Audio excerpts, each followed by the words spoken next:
Three cinephiles have come together to bring you strong opinions, controversial statements, epic battles, and plenty of fun. Introducing our host, the man who watches 52 movies a week, drinks 52 beers a movie, loves women but hates the woman. From the foreign land of Canada, our host, Moodz 616. He is widely known as the man who talks too much. His worst enemies are Postmaster P and Pee-wee Herman. He said Hellraiser was overrated and Leprechaun Origins wouldn't suck.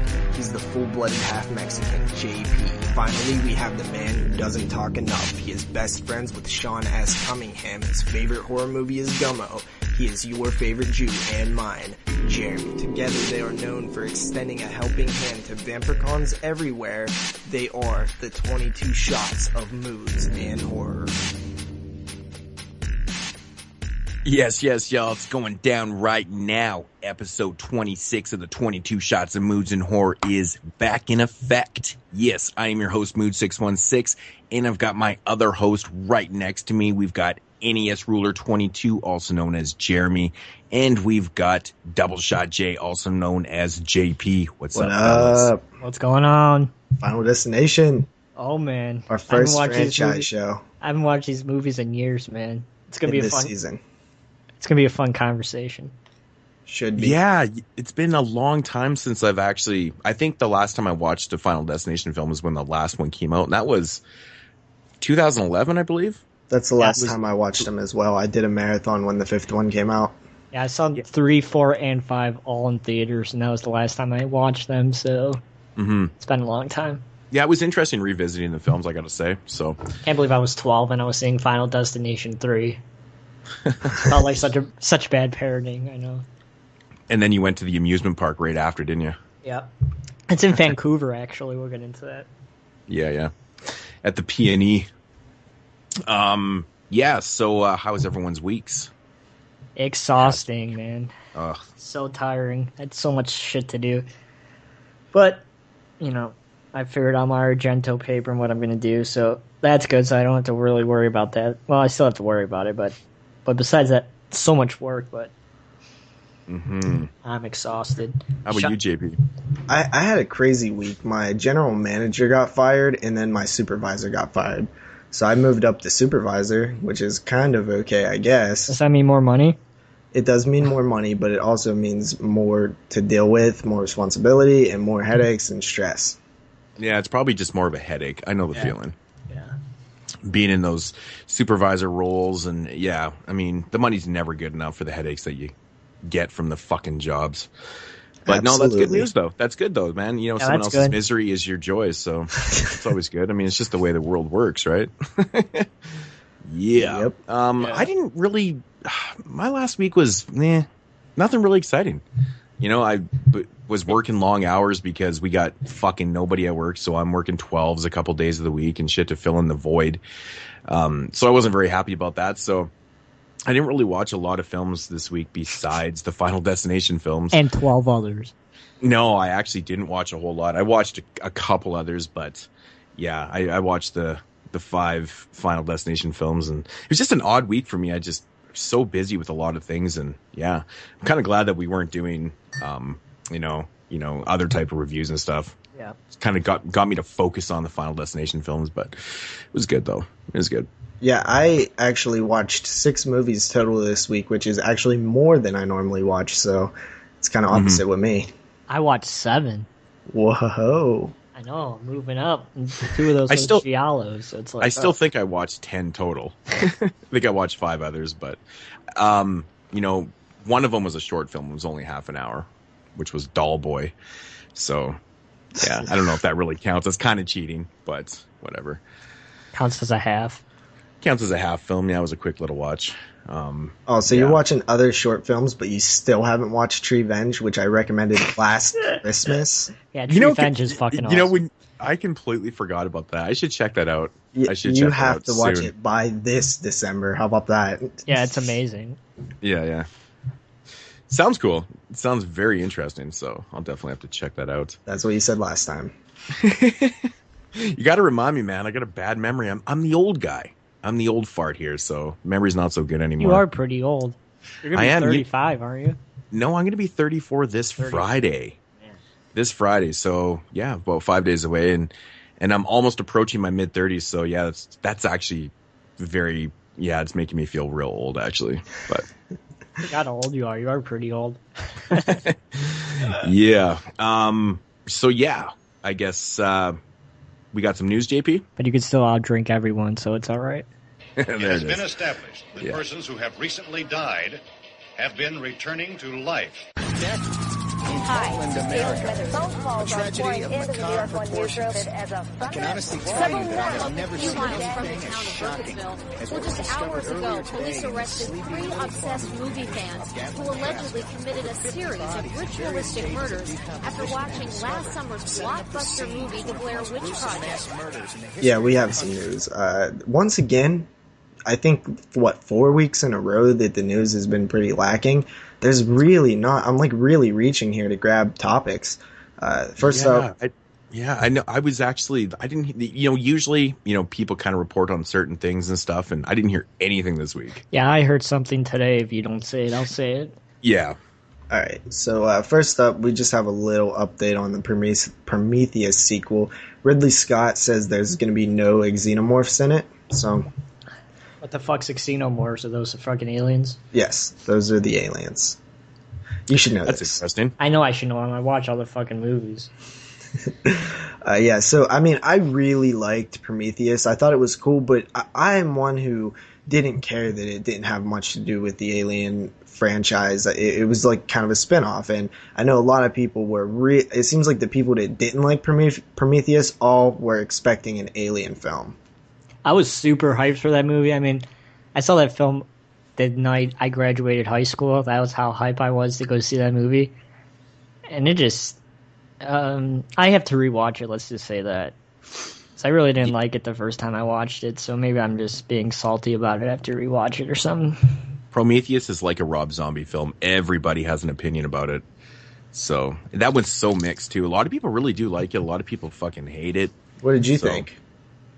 I enjoyed it, for what it was. I know that there is some holes in that film and certain things, but I don't know, man. I enjoyed it. I think, like I said before, I kind of knew going into it that it wasn't exactly going to be, a fucking full blown Alien film. Yeah. So I wasn't, devastated with the product after I watched it. So, like, unlike some people, man, it's just like, it was like the end of the world for certain people, but... They got sand in their vaginas. Oh, yeah, man, there was a lot of blowback on that film. Totally, man. It's just, wow. Yeah, I was saying. So, I liked it. I thought it was cool. I liked the concept of what if God isn't nice, kind of like that. That was kind of interesting. Yeah, and next up we have Aaron Paul. He's going to be in another horror movie. I'm pretty sure the only horror movie I know that he was in was The Last House on the Left remake. Correcto Mundo. Okay, that's of course Jesse from Breaking Bad. Super iconic role as of now. I'm sure everybody loves Breaking Bad, but he's going to be in a film. It's going to be produced by Miramax, and it is about it's called The Ninth Life of Louis Drax, and he plays a father who becomes the target of a criminal investigation when his son suffers a near fatal accident. It's a supernatural thriller, and filming is underway. Miramax, you don't say that very often. Huh. Interesting. Can't even think of the last Miramax movie besides the new Sin City that came out. Interesting. Yeah. I can't remember. I don't have it written down. I must have missed it, but I want to say that this is the film that Alexander Aja's next film. Oh, Hills Have Eyes remake guy. Among other things. And High Tension. So yeah, I'm not really super interested in supernatural thriller when that genre gets thrown out. It's, I'm a horror guy, but it sounds like a drama, to be completely honest. Yeah, it kind of walks hand in hand with horror, but I mean, I'm more of a full, blown horror guy instead of the supernatural thriller type guy. Yeah. So yeah. Next up, we have Mike Mendez, who directed Big Ass Spider. Spider. I think I heard somebody say this, but I think it should have been called Big Ass Spider. I don't know. Oh, is he making like a tarantula volcano movie? Yes, I believe it was Adam Green who said it should have been called Big Ass Spider. Because it's just so fun to say, big ass spider. Yeah, it's actually Way hard better. to say Big Ass Spider. Like, Big ass spider. yeah, Big Ass Spider is easy to say. It's not that hard if you're white, though. You know, it's just big ass spider. You know, I'm going to stick with Big Ass Spider. big ass spider does sound a lot better. And like that. you got to admit, that would have looked cooler on the poster, right? I mean, Big Ass Spider. Yeah, man.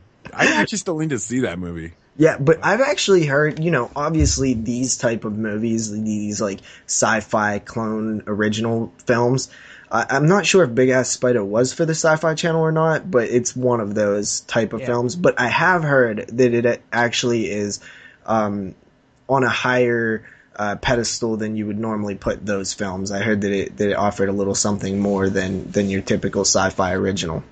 So is it just budget then? I don't know. Maybe directing. I do know Mike Mendez was. I know I heard his name before. I'm pretty sure he did some work back in the 80s or 90s or something. But yeah, I don't know. Maybe it was directing and just overall more put into it, because we know those films are just not thought out. They're just cheap, shitty films usually. Yeah, pumped out one after another, and maybe Mike Mendez put a little bit more heart into it, and maybe that's why it was a little better. I haven't seen it yet, but anyway, Jeremy is right. It's called Lavalantula. Lavalantula? Yeah, a tarantula, a giant tarantula come from a volcano, burning shit up. Oh, that's funny. Lavalantula? That is, oh wow. That's I just know, too dude. good. I mean, That's too good. I wonder, the guys who come up with the names, they probably have like a whole group of people that are like, all right, Sharknado, Lavalantula. Like, they There's probably like have a team whole of guys just coming up with names that can crack you up. Yeah, They probably have like basically. They probably just have like a wheel with all these words on it, and they just be like, okay, time to spin the wheel. Like Wheel of Fortune, and see what comes up, and that's what they're going to name their movie. Yeah, definitely. So this is a sci-fi original creature feature. Shooting is underway in Los Angeles. Look for the film in 2015. You know what? I am going to be looking for that. Oh, I know you are. Oh, I gotta see this. That's so stupid. This is awesome. Yes. Oh, is it being made for the Sci-Fi Channel? Yes, it is a sci-fi original. Okay. That's what I thought you said. Awesome. So it's going to be like, the same quality actors as Sharknado. So we're going to have like Ian Ziering and Tara Reid in there and stuff. Probably. Man. Ugh. Tara Reid. Ugh. She is horrible. I can't, like, how did they even bring her back for the sequel?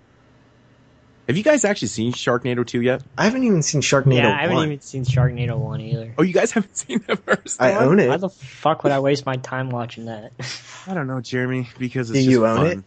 It's just fun. Do I own it? Why No, do you own it if you're not going to watch it? I don't own it. I own it. Oh. But, yeah, it's... Oh, my God. There's some parts in that movie that are actually, like, laugh out loud, hilarious parts. It's so stupid. But, so, yeah. I still haven't seen the second one. Gotta check it out. The third one's on its way, so... Yeah, I'm sure I'll see it before the third one drops. Okay, so next up we have... This one actually is a bit interesting to me. It's called The Hatching.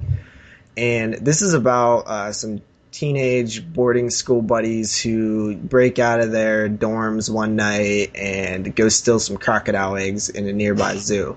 One of the friends gets killed. 15 years later, our main character moves back to that town where the eggs must have hatched, wherever he left them. And now there is, a crocodile, attacking the town. I love some, animal attack movies, and especially crocodiles and stuff like that, and alligators. So I'm looking forward to this one. Who knows what,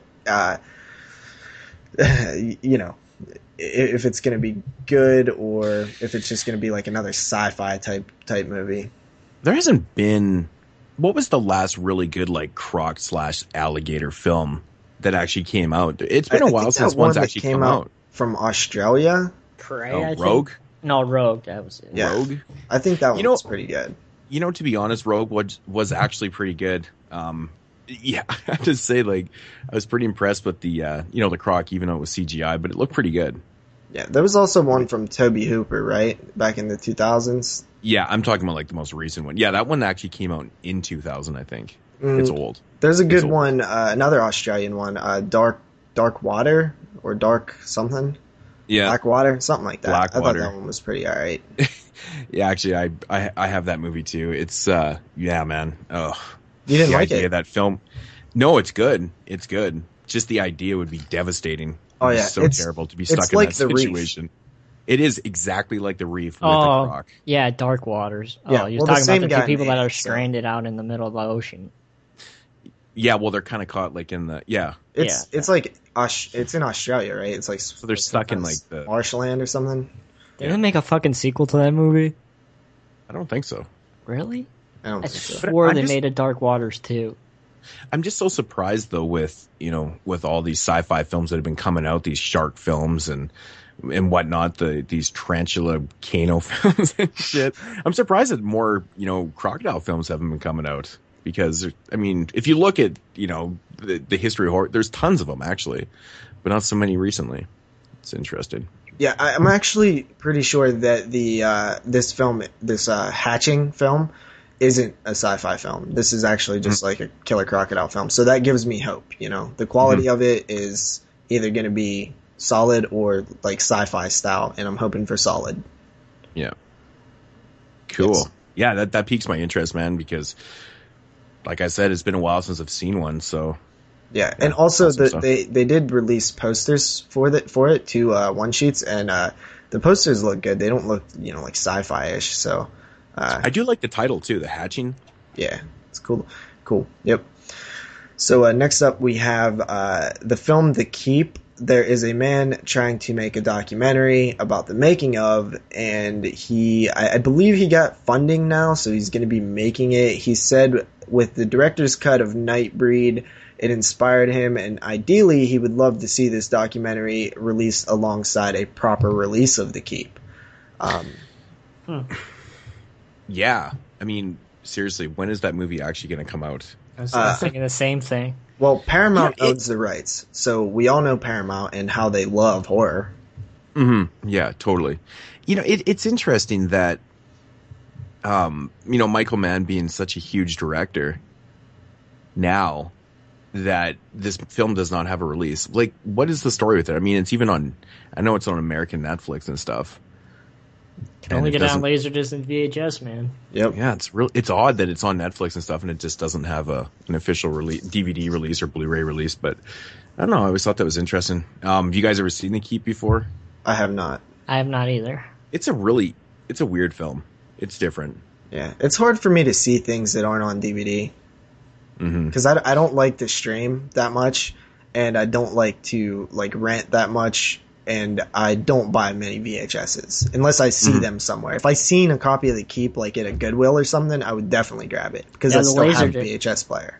The Laserdisc is hella rare. Not hella rare, but it's pretty rare. You're probably gonna fetch about $50 if you want to get yourself a copy of it. But damn, yeah.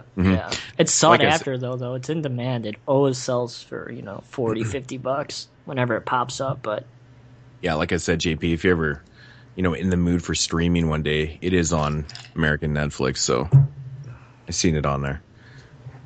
Okay, yeah, so I think that we all know that this is just one of many, many films that are owned by big studios that just have not been put out. Like Paramount, I'm sure, has tons of classic films that need release that have never been put out. I know Lionsgate owns the rights to a lot of them, and it sucks that these companies won't work with people like Scream Factory. Mm-hmm. I have one movie that I want to see that's not horror. I've been waiting forever to see. Skate Town USA. It has Patrick Swayze in it. It hasn't been released on VHS. Nothing. Only way you can watch it is on 35mm. And I really want to watch that movie for some stupid reason, but it's not released anywhere on anything. But I think Paramount owns the rights to that one. Their vault is probably just packed, fucking spewing out with films. Yeah, I would actually be curious to see like a master list of like all the horror films that Paramount owns. Mm-hmm. I'm sure they're out there. It's actually not hard to find, you know, who owns the rights to films. I mean, anybody could kind of look it up through the internet. So I always like doing that when I hear a film that hasn't been released. I like to try to track down who has the rights, and it either lets me know like if Scream Factory has a chance to get it, or most likely it's just, you know, nobody's gonna get it. Mm-hmm. So next up we have Summer of Blood. This is a Dark Sky release. It's about a guy who gets dumped by his girlfriend. He begins online dating. He is like naturally bit by a vampire, and it turns him into a undead lady killer. So yeah. That sounds like shit. It just sounds so obvious, but I don't know. I mean, the thing is, like, if done right, it could be amazing. Like, think about the first scene in the Maniac remake. You can make a whole movie out of that, about a crazy dude who, like, you know, is getting online dates and murdering them in their house. Throw a vampire in there and you have something there. But I just know that it's not going to be done with care, and, you know, you really got to be skilled to make it work. So, yeah. Yeah, it's one of those films I think that can go either way for sure. And considering nobody has really heard anything about it, and it hits VOD October 17th, it's probably not worth the rent. Yeah, that comes out pretty soon, too. Yeah, so Summer of Blood, Dark Sky Films. Family Video, $1.50, I'll buy it. But then, to be honest, though, like Dark Sky, they do put out some pretty damn good films, though. Agreed. They do. Yeah. So, I mean, I will give them that right there. So, it might be worth. It's something that I'm not going to avoid. I'll see it when I get it, but I mean, I'm not going to seek it out, is what I'm saying. Mm-hmm. So, next up, this is a bit of sad news. And apparently, in the Halloween box set, there is a sync issue with the audio. We have talked about the Body Bags release and that sync issue, so this is the second release by Scream Factory / Anchor Bay that is having some sync problems. Yeah, that's unfortunate. I remember when Halloween 4 came out, or the Blu-ray, the Anchor Bay Blu-ray came out, 3 years ago, or whatever it was, 4 years ago. No, it was only like a year ago. Yeah, it was like a year ago. Was it? Yeah. No, it had to have been longer. Well, whatever. No, it was last October. Yeah. Was it? Anyways, the point is that there was apparently issues with that Halloween 4 sync issue too, at the same part in the film. Yes, between I think 45 minutes and 30 seconds into the film. So I today took the liberty because I remember back in the day when I got it. The first thing I did, obviously, was last year. Back in the last year. He's old. You have to remember. So the first thing I did is I checked the sync problem in the Anchor Bay edition, and mine was fine. So of course today, when I heard that, I actually popped out the movie I was watching, grabbed my Halloween disc, and checked my box set disc, and it's fine. It's fine, and it's fine. There's no sync issues at all. I watched for 20 minutes. I started watching about 40 minutes, and I watched till about an hour, and there's nothing in there. It's completely fine. And apparently they were saying it's worse than the other one. Yes, they are saying it's worse. And it's not. So now what I'm thinking is, because when I saw the report on Bloody Disgusting, they were showing the 10-disc edition as the box set. So I'm wondering if there's different discs that were used in that box set compared to the 15-disc, because every report I seen was the 10-disc. Wait. There's people that bought the 10-disc? For $80? What the fucking point was that? Dude, it's going for just as much as the 15. I understand what the fuck it's people are doing with that. It's the most ridiculous thing ever. But anyways, the point is, I seen the picture and it kind of got me thinking, and I was like, well, I wonder if it's just in this box set, because I noticed another odd thing about the box set today too. So I was going through the discs, and this is actually really fucking weird. So I was flipping through the discs, and I noticed on the Rob Zombie remake, the first one, the disc art, and it's actually the disc art from Australia. And no shit, it even says on the disc art, it has the Australian ratings logo, and it even says Region B locked. It's the exact quote from the fucking disc. So if you want to go check that out, you're the first really person I heard point that out. That's interesting. Okay, so this is really fucking bizarre. So so when I was checking out the Halloween 4, I was looking through all the discs, just curious. And then, I was about an hour later, I was watching Hella Chris's update today. He fucking pointed that out on his update. Oddly enough. I was like, dude, I just fucking noticed that myself. It's fucking so random. But yeah, so he obviously noticed too. So he was doing some investigative reporting also. But what is the deal with that? Why would they have the Australian disc art on that release? I don't know, dude. That's a little weird. It is weird because where does that even come from? I mean, if it's Anchor Bay, why the fuck do they have I know, like I'm saying, like the Rob Zombie discs that we've bought before and stuff don't look like that. I mean, I'm fucking confused, man. Unless they were like leftover stock or something, but that doesn't make any fucking sense. It is really odd, and so I didn't pop in my disc, but apparently Chris said that he actually did pop in his disc just to make sure it wasn't region locked, and he said it worked fine. Because apparently his Blu-ray player is not region free, so it's just what's printed on the disc. Very odd, isn't it? Yeah, that is so weird. I mean, it's not like an issue or anything, but it's just no. It's a little weird. It's just a little quirky thing about the box set that no one had noticed. So very weird. Yeah, so I haven't opened my Halloween box set yet. Maybe that it's only certain discs that are defective. Maybe there are a few that are out there that have actual sync issues. I hope mine isn't. Yeah, it's very odd that both of my Halloween 4 Blu-rays are fine. So, I mean, I have had sync issues with other discs. Like my Puppet Master 2 and 3 Blu-rays are halfway through Puppet Master 2, it goes out of sync. And I think like all of the third disc is like it. That would drive me fucking insane. Yeah, I can't. Which I've heard from. So I asked other people that have that, that Full Moon box set, the 3-pack, and they said theirs were fine. So I obviously got like a shitty one, and yeah, maybe I just got lucky with these Halloweens. I don't know. Fuck you, Charlie Band. Yeah, I mean, fuck shit. the box set, the 3 Blu-ray box set was fucking $10. So it's crazy, but whatever. But yeah, that Halloween thing is bizarre. So. Yeah. So, I'll definitely look at mine because I'm curious. I actually don't remember my original Anchor Bay Blu-rays from back in the day having sync issues either. So, yeah, but if they did have sync issues, you would remember. Yeah, that's what I'm saying. Sure. So I might be like you and not have any sync issues with my old Anchor Bay discs. I don't have any sync issues. So. Yeah. So, Scream Factory did make a statement, Anchor Bay and Scream Factory. They said, please stay tuned. They are digging deeper into the audio sync issues, and they will update you with any news as soon as we can. What the fuck are they going to investigate?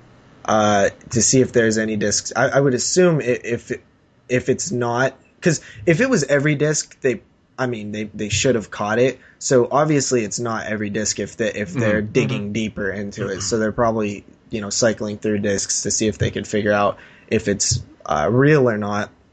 And then also, I'm assuming what they'll do is if they are defective, maybe they'll send replacement discs for H4. That happened to me with Halloween 2, the Universal The Blu-ray. Mustafa Akkad name removal. Yep. Yeah. But I still have the original disc because that's cool. That's a rare piece right there. Yeah. Mm-hmm. So yeah. Yep, that about wraps it up for the Scream Factory talk, which they have been really quiet lately. Yeah, too quiet. Hey, there was a Nightbreed unboxing today, and I have to say that looks sexy as hell. It does. I want it. I'm not buying it. The fucking $60 or $80 one. Yeah. Yeah, it has two cases. And the theatrical cut is on a Blu-ray. I know we talked about that before. Yeah, that's cool though. Yeah. All right. Cool. The next bit of news is about a film called Killer Rack. The cover art to this one is really awesome looking. It's finished filming. It's about a young woman. Please tell me it's about a killer gun rack. No, You bought me a gun rack, No. and I don't even own a gun. Gun. Yeah, Lil Wayne's World there. No, it is about a woman who discovers her brand new breast implants are made. It's just so figured this. obvious. It's so obvious. Yeah, so that one actually, I'm hearing that this one should be fun. There's a little bit of hype around it. Killer breast implants, really? Yeah, they're man-eating monsters, dude. I mean, a double feature of Killer Rack and Teeth. Come on. Yeah, but totally. You know the Killer Rack was eventually coming. Yeah, for sure. What about Bad Biology, man? Oh, Bad Biology's so funny. That movie's ridiculous. Yeah, But yeah, I mean, after teeth, teeth in a vagina, you have to have killer breast implants. Of course you do. That is a really good double feature. Mm-hmm. Shit. So yeah, this film will be completed in early 2015. They call that the Anna Nicole Smith double feature right there. Yeah. So next up, IFC Midnight. I remember mentioning that they picked this film up last season during the show. It's a film called Witching and Bitching. This is slated for home video October 14th, so we have a release date for that. Nice. Getting back to work. Phew. Yeah, cool. Does anybody know when their film called Beneath is hitting DVD? I've been looking forward to that one. IFC Midnights. No. Jeremy? I have not either. You know what I'm talking about the coal miners like trapped underground. No, Yeah. that sounds fucking awesome. Yeah, I know. That sounds like right up my alley. I'm really looking forward to it. I think it's on VOD right now, but IFC picked it up.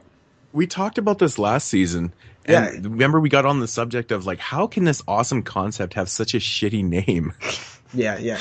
Like, what the fuck, man? It's horrible. The reason I bring that up is because I remember actually talking about Witching and Bitching and Beneath in the same piece of news because IFC picked up both of those. So I figured that when Witching and Bitching comes out, then Beneath should come out, but still no word yet. Mm-hmm. Yeah. So the next little piece of news is MPI's Gorgon Video will release the film Evils of the Night on DVD. You guys familiar with this one?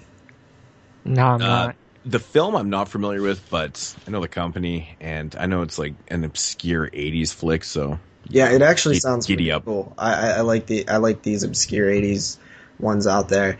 Basically a gang of alien scientists, or, getting blood from horny teens, camping out near their secret lab.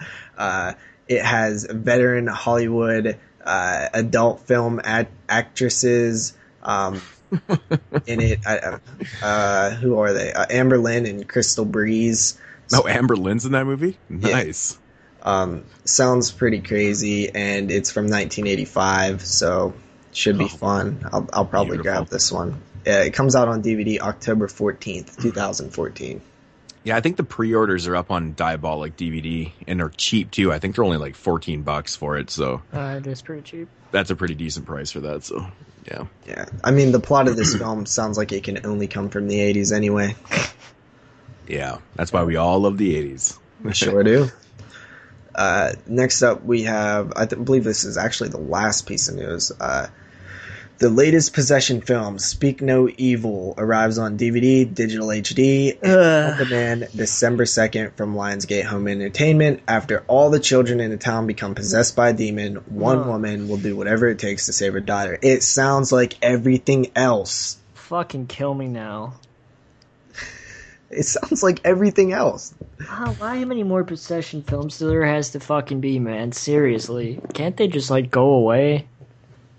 I don't even like Possession films, so it really annoys me when I just see them all the time. Every week there's another Possession film. They have to be the easiest films to make or something because they're just like... There's flooding one the coming out every month. Dude, Adam know, Green's it's next film is a insane. Possession film. Fuck. It's unbelievable, man. But I have faith in Yeah, him. they're like... The good ones are like a diamond in a rough, too. There's so many bad ones. I don't really watch a lot of these newer Possession films because, in my opinion, they seem to be all quite similar. Yeah, they're not fun. They're not fun at all. Yeah, I never watch them. I try to avoid them. I mean, possession, exorcism, haunted houses, it's all the same to me, and it's all really draining. I don't even like hearing about them. I mean, the only time I'll see them is when one comes out and everybody's talking about it. Then I'm like, all right, this is one that I'm going to check out down the road. Yeah. So that was it for the news? That is it for the news. Wait, you didn't say what I knew. What did you know? So from the reports that came out today, Clerks 3 became funded because of Tusk's box office earnings, according to Kevin Smith. So Clerks 3 is going to get made because Tusk pretty much funded it. So wow. Clerks 3 is coming. So Tusk is doing, or did that well, or is doing that well? Is it still in, or is it just limited? I think it's out now, but it only lasted a week, but I guess it made enough money to help him fund Clerks 3. Well, wow. I know why I missed that news. Why? Because it's not horror. Well, a horror movie funded another movie. Yeah, I wonder if Tusk is a horror movie, though. Because I heard a review that said Kevin Smith gets one step closer to making a horror film. Well, I mean, I think the idea is kind of, changing a man into a walrus. Yeah. It's kind of, a Jufin. Centipede-ish. So, I guess it's still there. Is Red State a horror film? I'm really excited. I'm really excited to see Tusk, though. It sounds interesting. I wouldn't say Red State is, a horror film per se, but I definitely think it's in the genre. Yeah, you could fit it in there somewhere, I think. But it's not like a full-blown, straight-up horror film. Yeah. By any means. So yeah, definitely not. That is it for the news. Anything else, Jeremy? Nope, sorry, that was non-horror. I thought it was. No. We talk about Kevin Smith and stuff. I was just busting your balls, man. That's all right. Okay. So, yeah, mood swings. New releases for September 30th, which is just dismal. Pretty dry this week. I think they should have pushed the Saw and Exorcist box set to this week. I think they would have sold more copies and avoided that Halloween set. You know what's fun? I didn't even see either set out. I saw the Exorcist at Walmart. One. I didn't see Walmart. the Saw set. I don't think my Walmart even put anything out from last Tuesday. My Walmart's pissing me off. There wasn't one release from last week that was actually out. I was like, the fuck? I was like, where's Weir? I wanted to go pick up Weir, but not fucking there. $4.99 at Family Video. Where is the werewolf movie? Damn, $34.99. Holy shit. Yeah, it sounds interesting.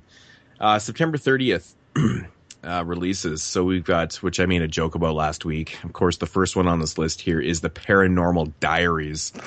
Fuck me. They're just putting a word. All they're doing now is just making up shit after paranormal. So it was Paranormal Captivity, and now what's this one? Paranormal Diaries? Every week, Paranormal guys. Diaries. I told you every week these come out. We should start watching them every week. See what happens. Just do a weekly segment on the newest paranormal film. It's like the paranormal film this week, guys, is the Paranormal Diaries. Yep, the Paranormal Diapers, more like it. Fuck, Jesus. That's all they're doing, man. Paranormal Diaries. Fucking, give me a break. It's so overplayed. If anybody has any interests out there, which you probably don't, but that one is coming out this Tuesday. We have another, which is like a DVD release, of Bloodwood Cannibals and Wake the Witch. What the fuck kind of title's that? Yeah, I was interested in this one too. It's like you need another breath to say the title. It's a double.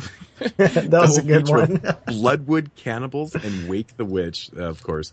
It's put out by Eagle One Media. So never heard of them. Yeah, I'm thinking the quality's probably, but who knows? I don't know.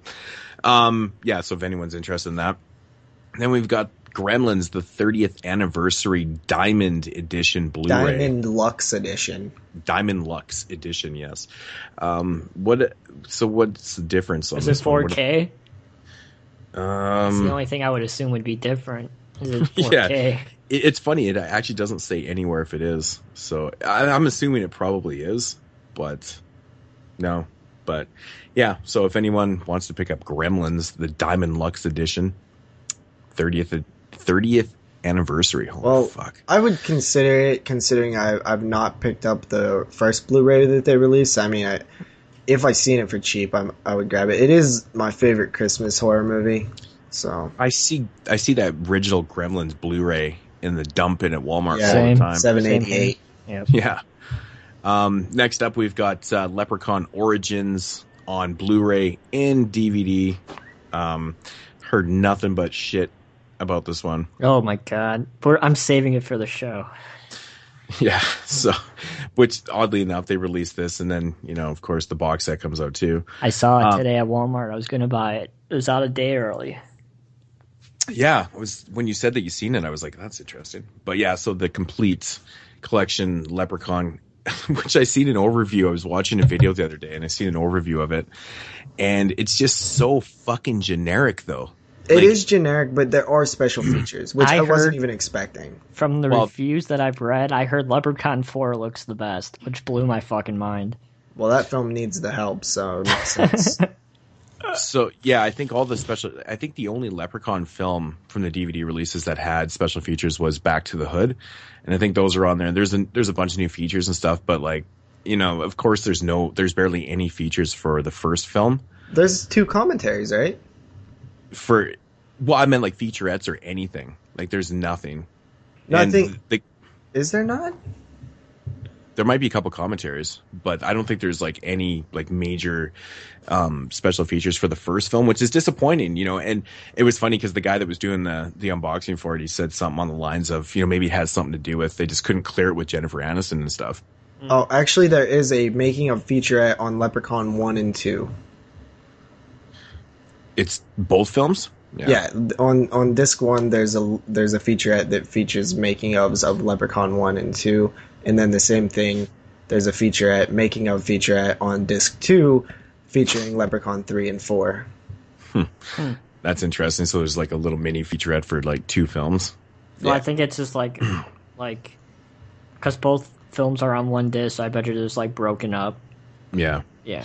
But I mean, I think there's more special features for like the Hood films than anything else, which I find newer, interesting. I would assume. I mean, yeah, it makes sense, but I mean, I think that more people would probably want more special features for like the first film. Oh yeah, for sure. There's about the same on each. Yeah. But yeah, like the whole box set, 3 discs. But like it's 4 funny. 4 discs. 4 discs. Yeah. There's a disc for each of the first 6 films, and yeah, Origins has its own. But it's funny, like all the menus are the exact same. Yeah, that's it's that picture that's on the cover of the box set on all the menus. Yeah. Everything looks the same, and I'm just like, holy crap! It just says like the disc on the bottom. It's like, yeah, so not a whole lot. And actually, the menus are set up funny too. You got to kind of click on things to get to certain things, and it's a very odd kind of setup box set. But I think the prices, yeah, I don't know. I think it's solid because you're getting a brand new film, which is regular $20. It's $25 at Best Buy. It's 25 at Best Buy. Yeah, it says 34 on Amazon right now. Yeah, it's 25 at Best Buy. Crazy. Okay. Yeah, that's still not that bad. 7 films, not bad. Next up, of course, we have a film because we are approaching October, and it's called Grave Halloween. I wonder what that one's about. Yeah. Grave Encounters, but takes place on Halloween. It looks ghostly. The cover looks ghostly, just like all the other ghostly covers, and I avoid these ghostly covers. I really do. When I see a ghostly cover with a little girl standing far away with like shadows and ghostly looking, I avoid it. Like hardcore avoid those like ghostly covers. Well, and I mean another thing to avoid with the releases, it's put out by Anchor Bay. Oh. They seem to put out a bunch of garbage now, but I thought that was kind of funny. All garbage, actually. Next up here, we got a movie called American Muscle. I don't even know what to think of this one. Doesn't really... Wow. It doesn't really look like a horror film, but who knows? Put out by Well Go USA. Interesting. But yeah, and then that's it. That's on DVD and Blu-ray. So that's all I got. JP, you got some more? Yeah, I got a few. There should be more. Interview with the Vampire is getting I think it was already on Blu-ray, but I guess it's getting another release. Yeah, I believe it was on Blu-ray. Yeah. Then there is a couple ghostly cover ones. We have Delivery, The Beast Within. That looks like some sort of pregnancy possession. Rosemary's Baby ripoff. What is our favorite genre turning into, guys? Ghostly? There's nothing but shit. Oy. The second ghostly cover is The Last Light, an Irish ghost story. Oh, that could be interesting. It's Irish. Like Leprechaun. Yeah, like Leprechaun. Then we have a redemption release. This is The Last Step Down plus the ultra rare underground shocker, Bloodlust. Really, it's actually a redemption release. Yeah, I think it's DVD only, and its price is like $27.98 on Amazon. Oh, that's a DVD only. Yeah, they do that sometimes. They put out these DVD only releases. It says you still buy Moodz or no? No, I don't actually. You only get the Blu-rays. It says a dark erotica double feature. Yeah, that's interesting because I never even seen that on Diabolic, and they usually have those up on there. So, I Know What You Did Last Summer is getting a Blu-ray release. I'm pretty sure it's already on Blu-ray. So I think it has a Sony release, and now it's getting released by Milk Creek. Oh, great! Yeah. This is on here, but I don't know if this is horror. It's called Krull, Krull. Krull. It's more like a. That's Milk Creek too. It's not a horror film. No. It's kind of more like fantasy, really. Yeah, it looks like fantasy, like Beastmaster-ish type stuff. Yeah, Krull's cheesy as hell, but it's a fun fucking movie, man. I like it. 80s goodness. Yep. And then we have a couple more. We have a 2-pack featuring Bloodwood Cannibals and Wake the Witch. I already said that. Oh, did you? Yes, I did. All right. My bad. Wait, I thought... Never mind. Okay, then we have a 4-pack with Chernobyl Diaries, The Apparition, The Devil Inside, and The Right. All shitty Warner Brothers. Besides Chernobyl Diaries. Yeah, I think that's it. That's actually the only film in there I've even seen is Chernobyl Diaries. I actually skipped right over that one. Yeah, so I think that's it for the releases. I know that there is some more, but I just...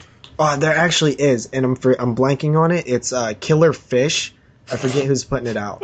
It's Scorpion. Scorpion, that's right. Yeah, that's one of them. I know there's some more too, but yeah, Killer Fish is coming out, which is awesome. That's a great release by Scorpion. So yeah. Actually, Scorpion's been dropping tons of films lately. It's crazy. They've been busy. Looking forward to some more. They got so much good stuff coming out. It's going to be picking up. Yep, I know that's the one. Next month, it's going to definitely be picking up the releases. Oh yeah, October usually does. So I've already briefly looked ahead, and there's like double the releases next week that there was this week. Mm-hmm. Yeah, there's way more. So yeah, you know what? Getting back to that Halloween box set, I actually heard from somebody that there's possible freezing on the Resurrection special features. That's all right. Who the fuck wants to watch those? Well, I do. It's not really the point. It's the I know. that there is an issue apparently with probably just with some discs. Maybe it's from the same box sets. Who knows? But there has been reports that there is freezing when you click on the special features for Resurrection. Is freezing your disc. So maybe another thing to look for. I did not check my disc for that. I actually forgot to. I meant to, but I just realized I didn't. But yeah, that's something else I've heard too. So that could be something else to look for. For some reason, I feel like this seems to be like more of like an Anchor Bay thing than a Scream Factory thing. Just saying, not really sure. I don't have no proof, but Yeah, I mean, I haven't had any issues with that type of with Scream Factory. The only thing I've had with Scream Factory is on body bags was just really noisy and stuff in the first segment. I thought that one was out of sync, wasn't it? It's not like out of sync. It's just there's a lot of fucking noises that shouldn't be there, like audio issues. It's not actually out of sync, but there's just audio issues. Okay. The Resurrection. I thought it was kind of funny that it was on that disc too. Probably the one that the least amount of people are going to be checking out. But I mean, yeah, I would check out the Resurrection features just simply because I'd be curious to see what the hell were they thinking. You know, like I want to know the thought process behind that pile of shit. Yeah, totally. Fuck. Resurrection's so bad. It is a bad film. Shitterection, I like to call it. It's garbage. So we got into an interesting discussion the other day about what exactly is a zombie film. Yes, we did. And it seems like everybody has an opinion on it. What exactly is a zombie film? And this was coming directly from 28 Days Later. Yeah. Is 28 Days Later a zombie film, or is it an infection film? Now, I think most people seem to lean towards that it's an infection film because the people in the film were not previously dead and resurrected, and they're the living that are living or that have been infected with this virus that's made them go fucking nuts. So, I mean, that's my argument for 28 Days Later. It's pretty simple. I mean, JP, you were getting pretty drastic with your arguments on what a zombie film is. You really think so? Yeah, a little bit. I mean, with the Pet Sematary thing, and the funny thing is about Pet Sematary is that, kind of theoretically, it is a zombie film, in a way, because this kid is been resurrected from the dead, and that's kind of the whole idea of what a zombie film is. Okay. I mean, our modern zombie film. I mean, if you look at the zombie film up to the 68 Night of the Living Dead, zombies were kind of more just hypnotized kind of people and stuff like that. George Romero's Night of the Living Dead was simple. It was a zombie was a resurrected body that came back to life and was now feeding on human flesh. It's pretty simple, but if you obviously got your sense on this one. So what do you want to say about it? Okay. So my big thing with the argument of what a zombie film is that first we have to pinpoint exactly what makes a film a zombie film. Is it simply that you must die before you turn into whatever it is you're turning into, the zombie or the infected? Is it that you have to die? And if that's the only rule, then that would make so many other films a zombie film. Well, there is. I think a lot of those films that you're probably thinking about can be definitely classified as that. They're just not that, that stereotypical zombie film, right? Like you got Pet Sematary, and there's other films that have those elements of zombieism in them, but they're not structured like, that fucking Night of the Living Dead film. And Night of the Living Dead is just, it's like the staple. That's what a zombie film is, completely. That's when you think of a zombie film, resurrected dead, woo, fucking they're feeding on human flesh. Yes. But there is exceptions to the rule completely in films like, Pet Sematary is a great example because not a lot of people even kind of I didn't even think about that until you said it. I think when you actually think about it, though, when you watch Pet Sematary, you look at it differently because it's just a totally different structured film. But when you really break it down to, the semantics of what it really is, he was resurrected. The kid is he's a zombie kid, really. So, but the interesting thing is I've actually seen people have Pet Sematary on zombie lists before. I've seen it a few times, but what I'm saying is that what makes a zombie film to me is not simply having zombies in it. Jason 6 is not a zombie film. It follows the one rule that Jens are talking about, but it is more than just dying and coming back to life. You would never consider Jason 6 a zombie film because it doesn't play by the same conventions that make a zombie film a zombie film. To me, it's not just that one thing that makes it qualify. It's a lot of things. And that's I think with Jason though too is that he's kind of considered to be this, you know, this inhuman kind of almost force. Like it's a totally different thing, you know. Like he's already just not human. So therefore, isn't he considered a zombie though? When you really think about it. I mean, yeah. No. I mean, technically, you could, you know, put it into that, but it's not really because he's already not even considered human. I think the point of a zombie is a human that's been resurrected. Right, and then now he's feeding on flesh. See, with Jason, he's not really considered to be zombie because he's more of a force. He's kind of already inhuman and stuff. He's just different. He's almost like a creature, you know. But you know, say what you will about it, but I don't consider it to be a zombie film either. No, and the thing is that okay, 28 days later is an infection, and if they are infected, I understand that. But I'm not saying that they are zombies. I'm just saying it's a zombie film because it follows all of the same movement as a zombie film. It does everything that a zombie film does. If we wouldn't call Pet Sematary a zombie film, they might be zombies, but it's not a zombie film because it's more than just being zombies that make it a zombie film, to me, personally. And that's kind of what I was getting at when that comment said, they might not be zombies, but it's certainly a zombie film. And I kind of understood what they were saying there.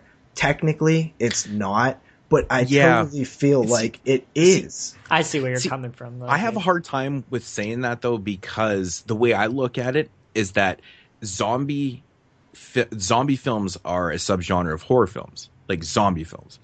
And then I could put 28 Days Later into an infection film, like subgenre. Like it's different to me. Yeah. That's just the way I see it. Like infection films, you know, it's over here. It's, you know, found footage, infection films, zombie films, one slasher detail, films. right? It's one detail. Exactly. And it is kind of, you have to admit, it's kind of the deciding factor, though.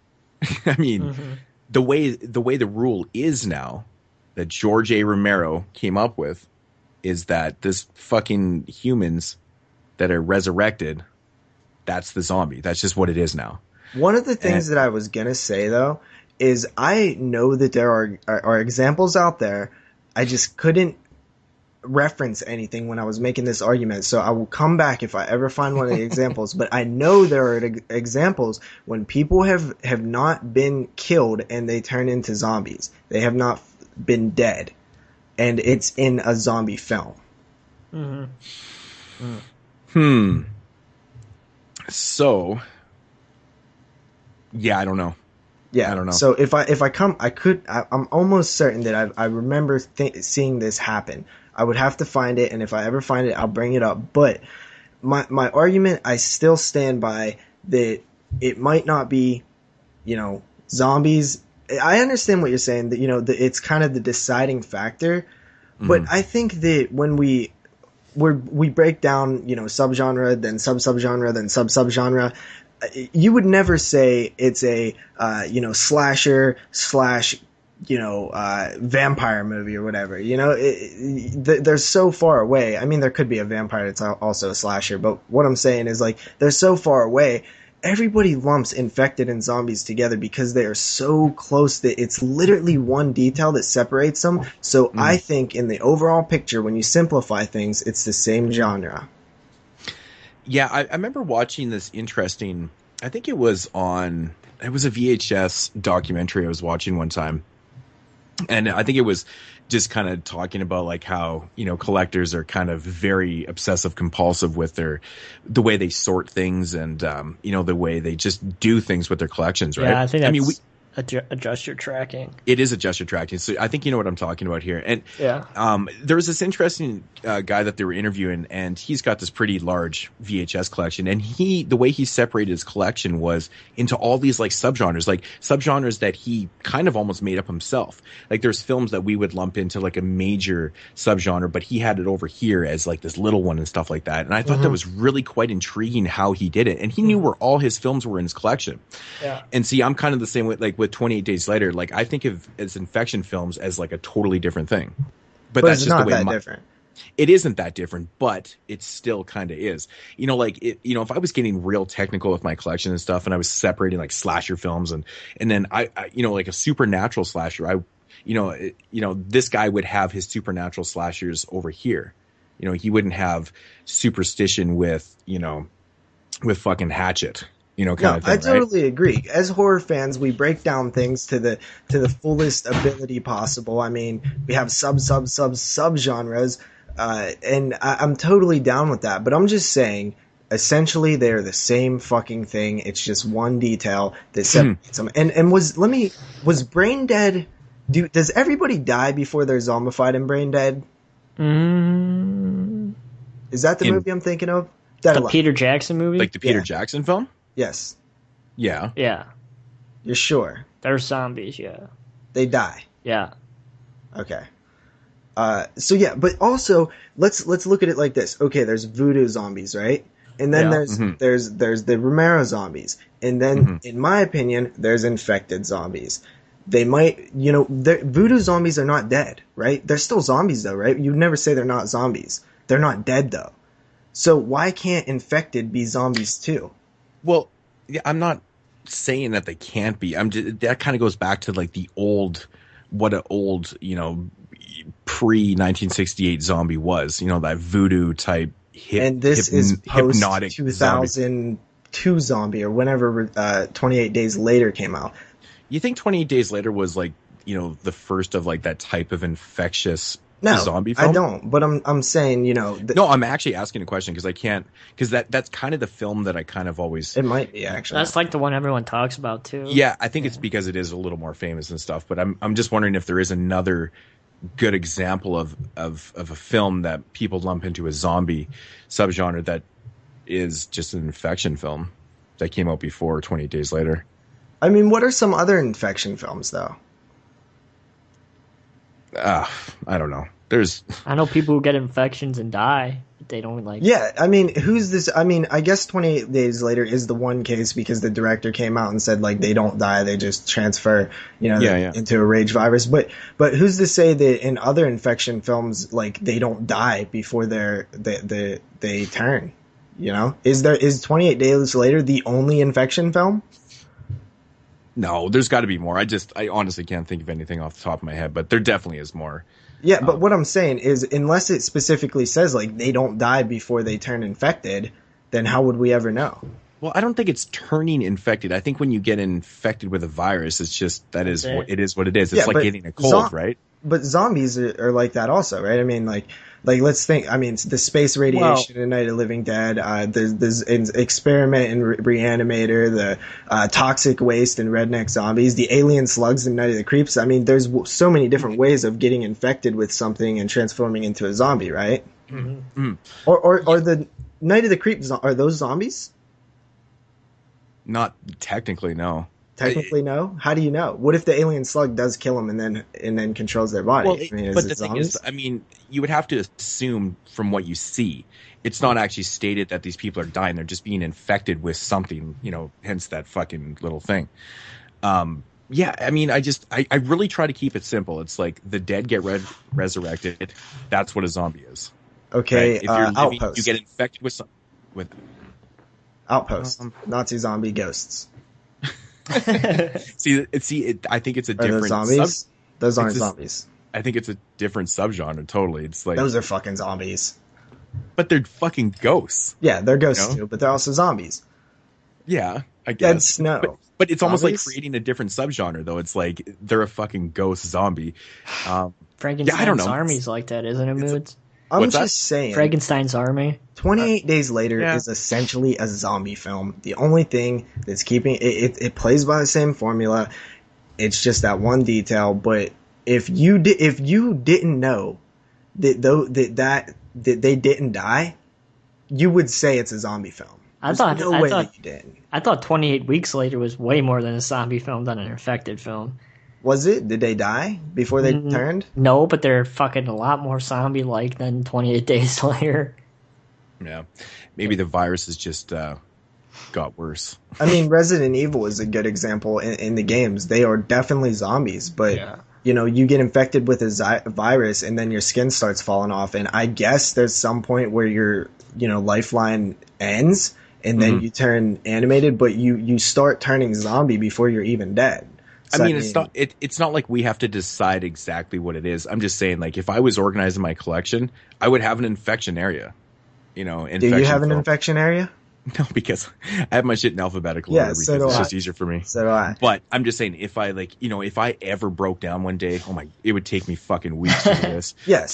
To put everything into subgenres. But the point is, you know, I would have Night of the Living Dead on shelf A, and I would have 28 Days Later on shelf B. Okay, so I'm down with that too. You know, if I was organizing my collection by genres, I would have zombies, and then I would have infection. But guess what? They would be touching because it's that close of a genre. You know what I mean? You're not going to put zombie films over here, and then 6 shelves later, you're going to put your infected. You're going to put them right transitioning into each other, and then you're going to put your voodoo zombies up front because they are the same fucking thing. Whatever, man. I mean, each their own, really, man. I mean, yeah, it is what it is, right? But I mean, it's interesting, you know, the different opinions that people do have on this. And like I said, 28 Days Later just seems to be kind of that staple film that everyone kind of, because it's fucking good, uses as an example because it's really the prime example. So, you know, I mean, whatever. I mean, if people want to put in I have no problem with that whatsoever. It's just, I thought it was an interesting conversation. It was definitely, and it made for an interesting topic on the cast too. Yeah. I love 28 Days Later, by the way. So speaking of interesting, yeah, it is a good film. It is a good film. And it's a film I actually haven't watched in a long time, to be honest. Me too. I actually have opinions on that film. I do think it might be a little... I think my memories of it are a little better than the last time that I rewatched it. I remember, like, once the military stuff started happening, I didn't find it as interesting. But the first, you know, part of that film is truly, you know, amazing, especially for its time. I mean, that was one of the last big booms in horror, was that era. Yeah. Yeah, I always like the scene when, you know, the first scene in the film when Buddy, you know, basically stumbles out of the hospital and it's just, there's fucking nothing around, and there's literally shit blowing in the wind. Like, that's how empty the streets are. There's nothing around. And it's kind of funny because there was a scene, I think it might have been in the first season or maybe in the second season of The Walking Dead. It was very similar. They're in that big city kind of surrounding and whatnot, and there's just like nothing around. There's shit fucking blown everywhere. And it immediately reminded me of 28 Days Later. It's like, wow, they kind of stole that feel right there a little bit, but I can't remember which season it was from. But yeah, anyways, interesting conversations. Here's another one that got brought up. This one was dealing with mainstream horror films. This was today.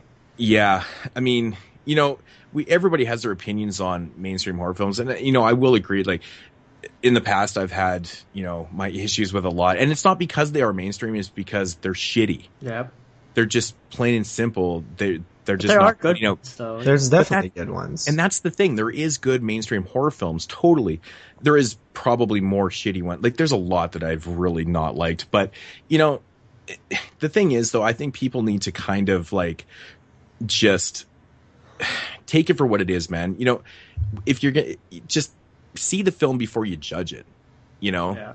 I mean, there's so many. There has been mainstream films before where I thought for sure I was not gonna like it.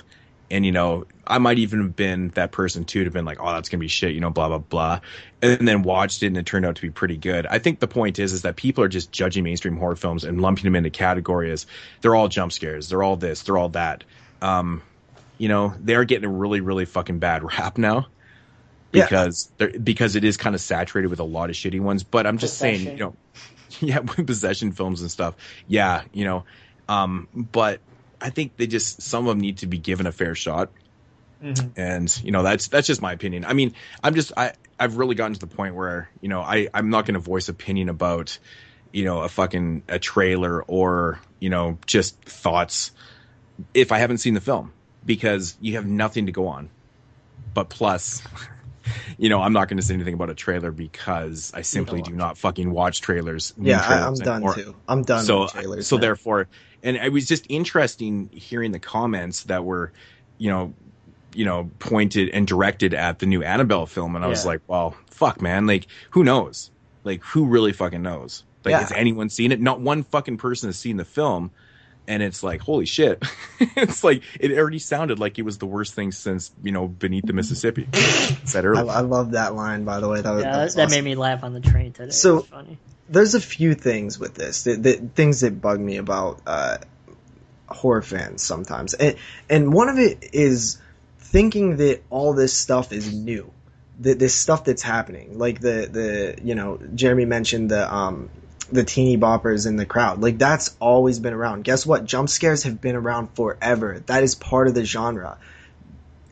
It's not, cash-ins. Cash-ins are what, made horror so successful, The Friday the 13th, the Elm Streets, the Halloweens, the Exorcist, the Saws, any big franchise. It's a different generation, JP, I'm sorry to say. I know there's still teeny boppers back then, but it's a different generation, I'm sorry to say. It's a different generation to you.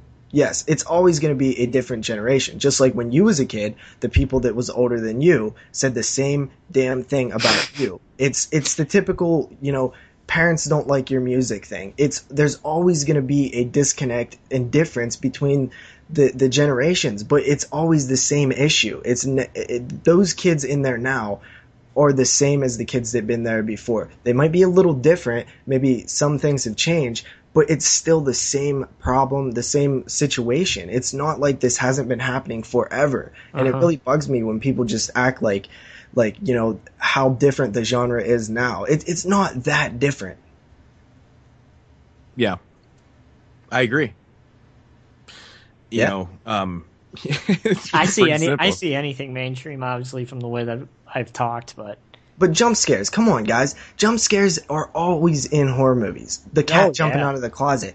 How many Crazy Ralph in the goddamn pantry? How long was he standing in there? You know what I mean? Mm-hmm. These things have been happening forever. They're in some of our favorite movies, and I actually don't hate jump scares.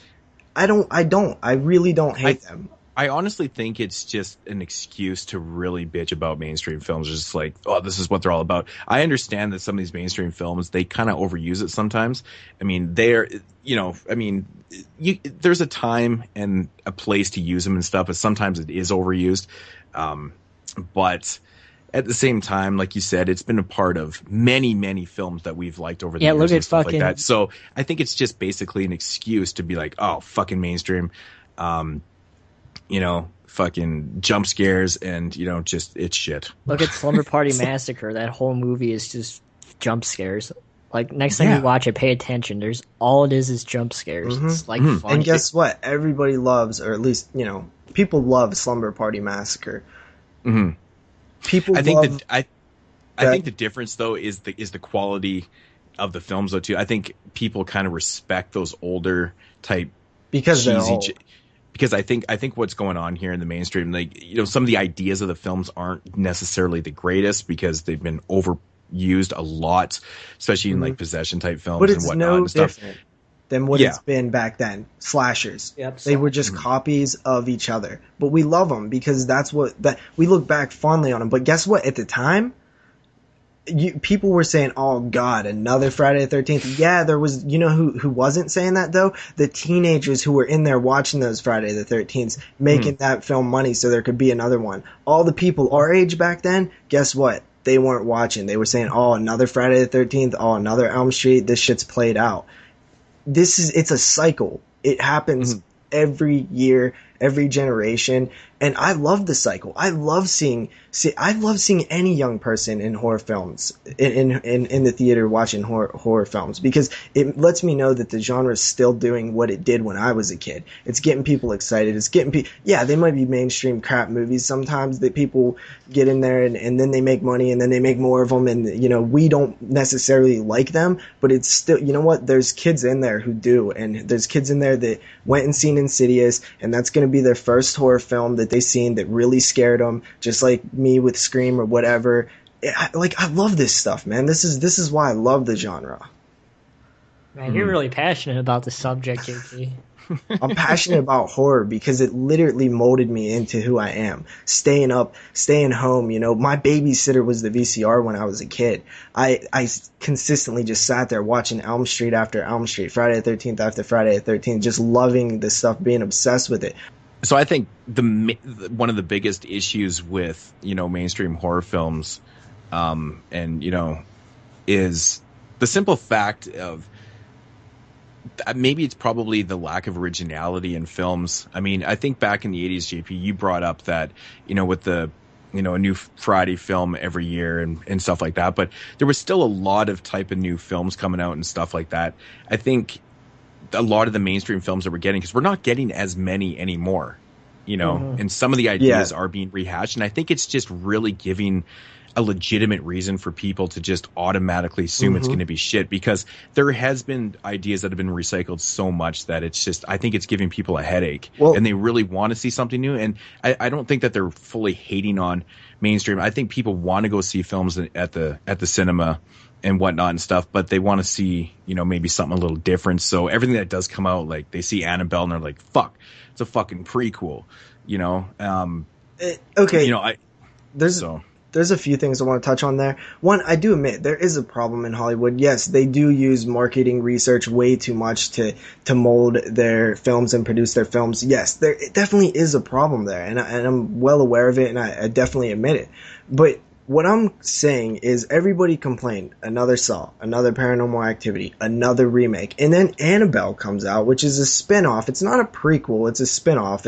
The story was mentioned in The Conjuring, and they're doing the story. It's not a direct prequel or anything. And also, another thing is these stories already were out there. These are based off of the that paranormal investigators group, the Warrens. Yeah. These are already stories that are out there and have been, and you can look them up and read about them and whatever. So I mean, it's not like it's like, oh well, we already know what happened with the doll. It's so what? It's something that's a little different, right? I mean, we've seen killer doll films, okay, but it's not another remake. It's not another Paranormal Activity. It's not a Saw. It's Annabelle the killer doll. like why so much venom towards it? Yeah, just spinning off from a story inside of film. How about we all just go see it this weekend, and then we'll talk about it on the next show. I was thinking about going to see it actually, if I could find the time, just out of spite for you guys on the Facebook page. Yeah, I think I was actually planning on going this Friday after I get off work, because I don't really got a lot going on that night, because we're celebrating my birthday on Saturday. So I was like, why not? It's opening up that night. Might as well go check it out. So surprised it's playing by you. It's not. Yeah, me too, man. And who knows? It might suck. It could suck, right? But I mean, I mean, the thing is, I'm excited. I think this is the first theatrical horror film I've actually seen this year. Yeah, and you did mention that about how there's not as much coming out in the theaters that are horror. Yeah, and that is a huge problem for me, man. That really bums me out, because last year Carrie was the only wide release theatrical film during the month of October. What the hell is that, dude? That is not cool. Only one? Yeah, terrible. The only widely that released is one. terrible. Fuck. Oh, and Devil's Due. And Devil's Due. I think that was the other film. Yeah. Yeah, I never seen that. I actually didn't. Yeah, crazy. Terrible. That really surprises me. That really surprises me. Only 2 films in October. The month of horror. Of horror. They should be releasing a lot more. That just blows my mind, man. I know. That's why I was excited. I was like, look, October 4th, we got a horror film. I think there's one after that. I think there's like 4 this year in October, at least 3, I think. So I'm excited for this. I like this. I want people to be excited about the genre, and this is the best time for people to get excited about the genre in October. So I'm happy that there's a horror film there, and I'm happy it's something that's slightly original. Killer doll and stuff. We've seen it before. Jeremy's favorite film is a killer doll. But we haven't seen it in a while since Dead Silence. Dead Silence came out in 2005, 6. Mm-hmm. So it's been like 8 years. Yeah, let's be a little optimistic, guys. Let's change these tunes a little bit. Let's try to at least, go in with a little bit of hope. Yeah. All right. So, I guess we've got actually a little bit of questions tonight. Yeah, we got quite a few. So, I have them. Me too. I have them too. You guys, okay. So, whoever Jeremy, can you give out the first one. All right. Let's go to. Do I have to say who said them, or do you just want me to? You can say who said them if you know. Yeah, I don't have it in front of me who said them, but all right, I have it. I'll just read the question. Damn it! I was gonna be fucking assertive for once. Damn it! All right.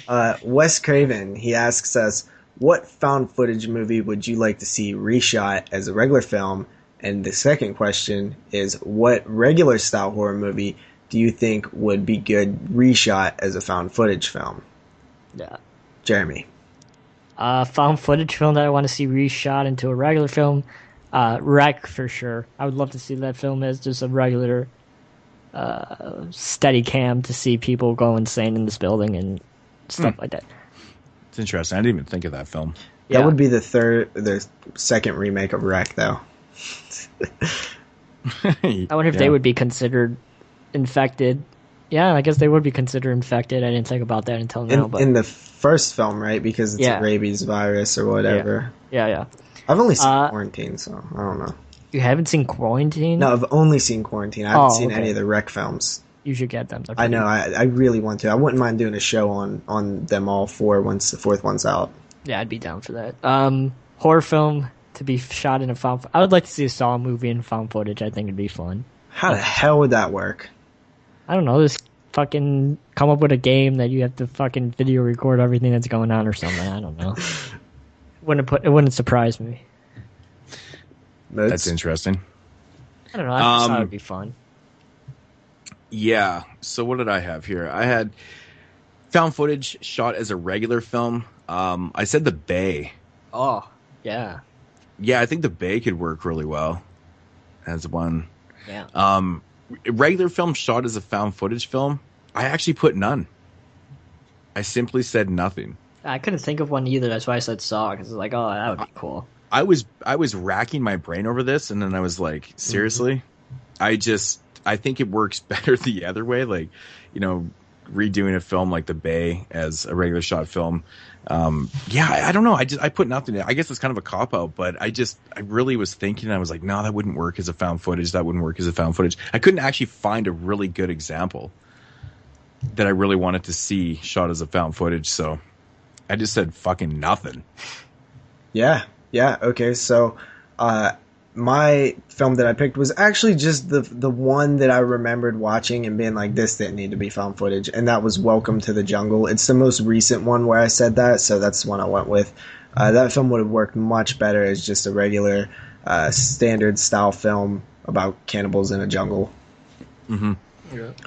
And to piggyback off of Moodz, I actually said none too.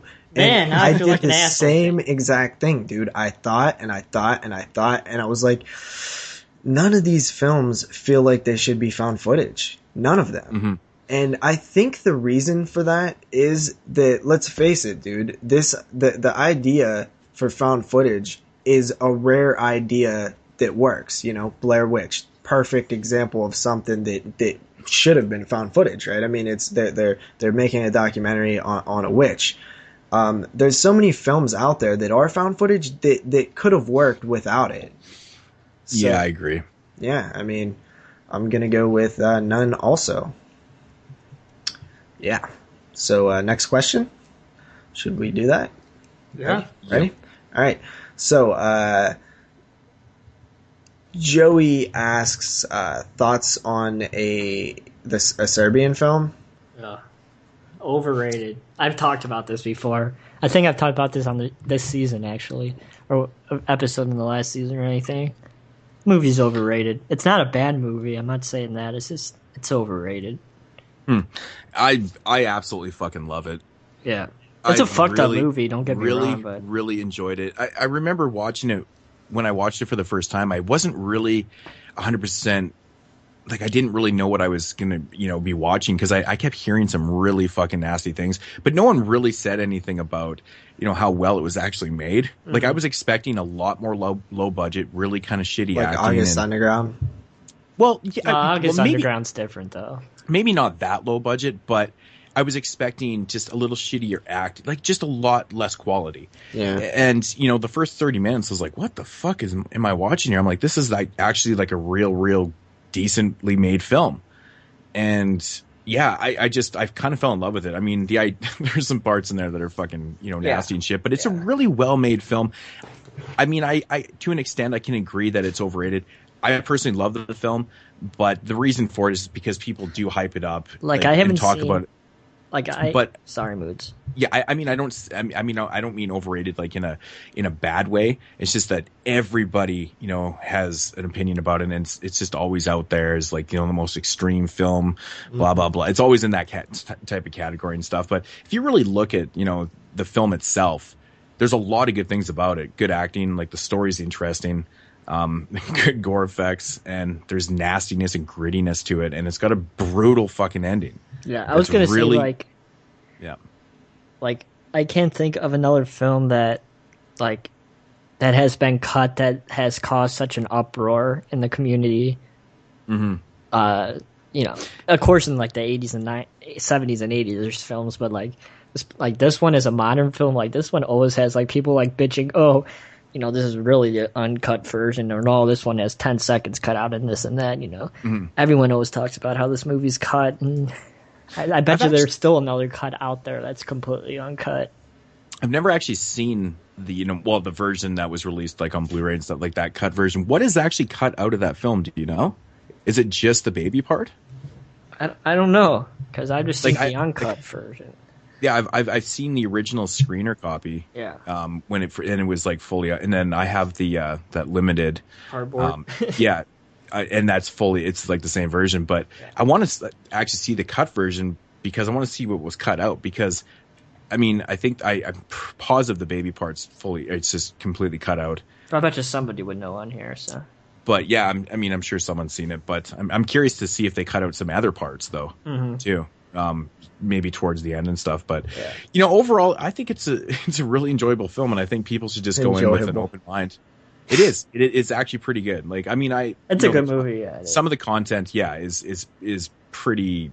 Well, I'll be frank. It's pretty disgusting, to be honest. But and Kill List rips off the ending. Yeah, I always say that. Yeah, exactly. And but it's really good, man. I can't really say a whole lot of bad things about it because, fuck, man, it had me thinking for days after it. So it did its job. So. Yep. Yeah, exactly. Me, I haven't seen it. It's just not for me. It? It's not for me. So I'm not going to see it. I might, it's possible that I might see it one day, but it just doesn't sound like something that I'd be too interested in seeing. So I just never seen it. Yeah, you're not too much of a hardcore guy. It's, honestly, JP, I think you would like it. I think you think it's different than how it's being described and stuff. It's like a real movie. You know what I'm saying? Like, it's, I don't know. I really don't know how to, but it's good though. I'm not going to buy it. If somebody wants to give me a copy, I'll watch it. But right now, I don't feel like buying it. It's fucking expensive all the time. I can't, and back to what Jeremy was saying, like, I don't know what is the cut and what's the uncut and what's like partly cut. Like, there seems to be like a real confusion about all that. So I just fucking let it alone. For now. Well, as far as I know, the only uncut version that's been released is that cardboard one. So I know the Blu-ray releases aren't and stuff. It's a mind fuck which one is not uncut and all that. Well, I've had this conversation with a few guys that are, into a lot of the extreme stuff, and apparently that is the only cut, but who knows? I mean, there could be something somewhere else, but the one that's been released over here, that's the uncut version. That's the, the one real to have. So. Right. Joey also says you guys should do a podcast on the Scream series. Okay. On the Scream series. JP's favorite. Not my favorite, but you like it. I'm sure we'll get to it. I mean, we got shows planned for years by now, so it'll show up somewhere eventually. But apparently, we're only going to last till 32. So yeah, David. Yeah, David. Sarcastic, David. So. Next, we have what was that? I actually didn't write down that one question. Let's do it now. The black and white. What's your top three? Top 3 foreign black and white films. I can go first if you want. Who asked that question? Because that's a good question. Let me go first. All right. Who did ask that question? All right, I'll look. All right, while you're looking, I'll go. You might as well have asked me, like, what's your favorite film that has a green toaster that is missing a cord in it, because I don't think I've seen any foreign black and white films. That's just two things together that just eliminates any film that I've seen. So I can't think of any. Like I said, my collection is packed away, so I can't. Paul Henderson. Thank you, Paul Henderson, for your wonderful question. JP, I'm sorry I can't answer it. Sometimes you blow my mind. Not even one black and white foreign film. Like I said, guys, I don't have my collection out, so even if I do have them, if it's not coming up in my memory, then I don't have a reference to look at. Normally, when these questions come up, I just go down my collection and be like, all right, this one. But it's still packed away, so I don't think I have any. You haven't seen Nosferatu or Okay, I've seen Nosferatu. Nosferatu. I haven't seen Caligari. Oh, my top one would be Nosferatu. I know, I do, for as big of a horror fan as I am, I know that there's shit out there that I haven't seen, that, like, Emperor Corndog is always busting my balls for not seeing shit, like The Fog, and, what was the other ones? Dracula and Frankenstein. Yeah, I know. Come guys, on, dude. The Fog literally blows everybody's mind, I've considering seen how The Fog big of a now. John Carpenter fan you are. We covered it. I know, but, like, for, like, so long, though, like, Yeah. my lord, dude. Okay, so... My next? Yeah, if you want to go. All right. My number 3, I have Waxworks, which is an awesome silent film. Highly recommend it if you get a chance to see it. I just received it in the mail, like, on Friday. It's awesome. I still have never seen that movie. That's one I haven't seen, so I need to get to it. Number 2, I have The Hands of Orlok. It's a German expressionism film about a guy who loses control of his hands. It's pretty good. And number 1, of course, is Victor Strostrom's Scandinavian film, The Phantom's Carriage, which is probably the greatest film I've ever seen in my life. If you guys haven't seen it, you guys are fucking idiots, and you should go watch it because it's amazing. It's a masterpiece. So that Jeremy should be just it. called me a fucking idiot. Yep, you're a fucking idiot because you haven't seen Dracula, Frankenstein, or The Phantom's Carriage. So you should get on that shit. I will buy The Phantom's Carriage next Criterion sale. Good choice.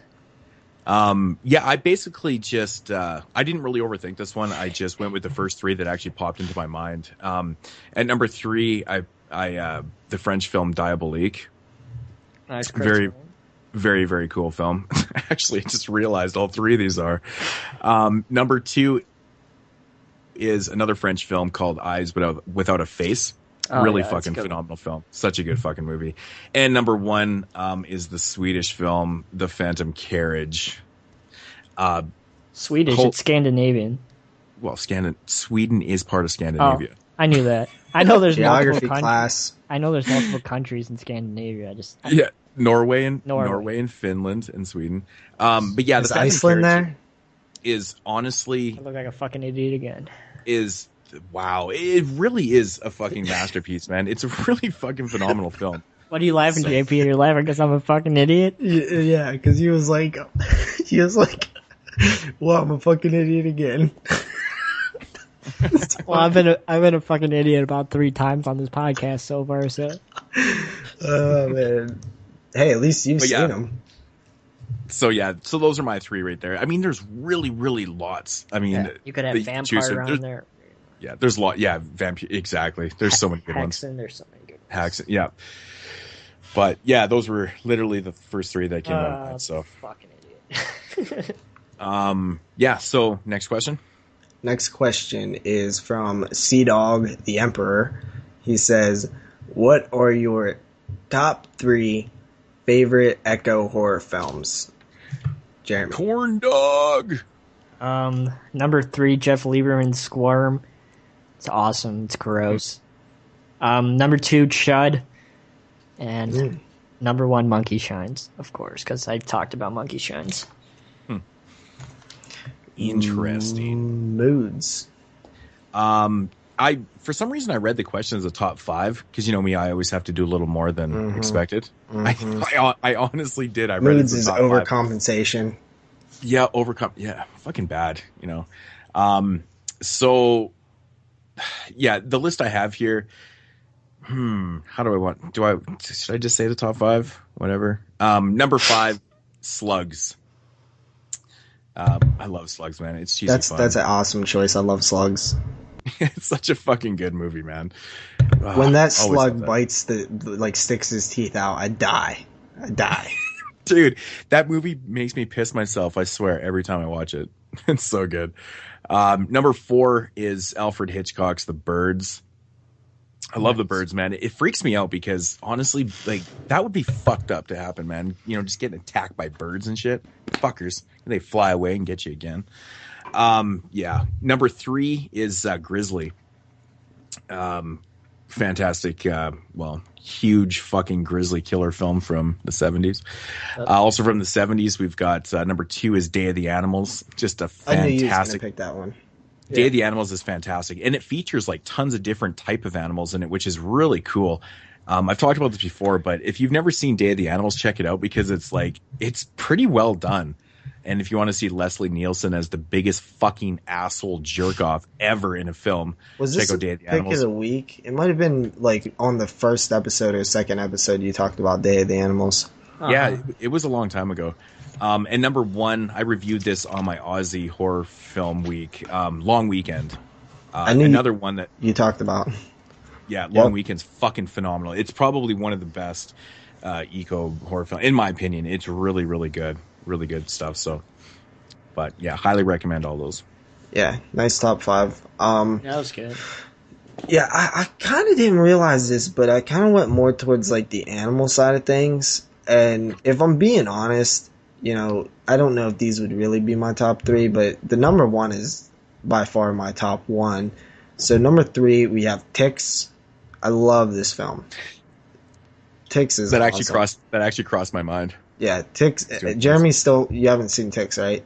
No, I have to get the olive Blu-ray. Yeah, it's just one of those films that just go unnoticed. This would be on an answer to a future question that we have, but I decided to leave it off.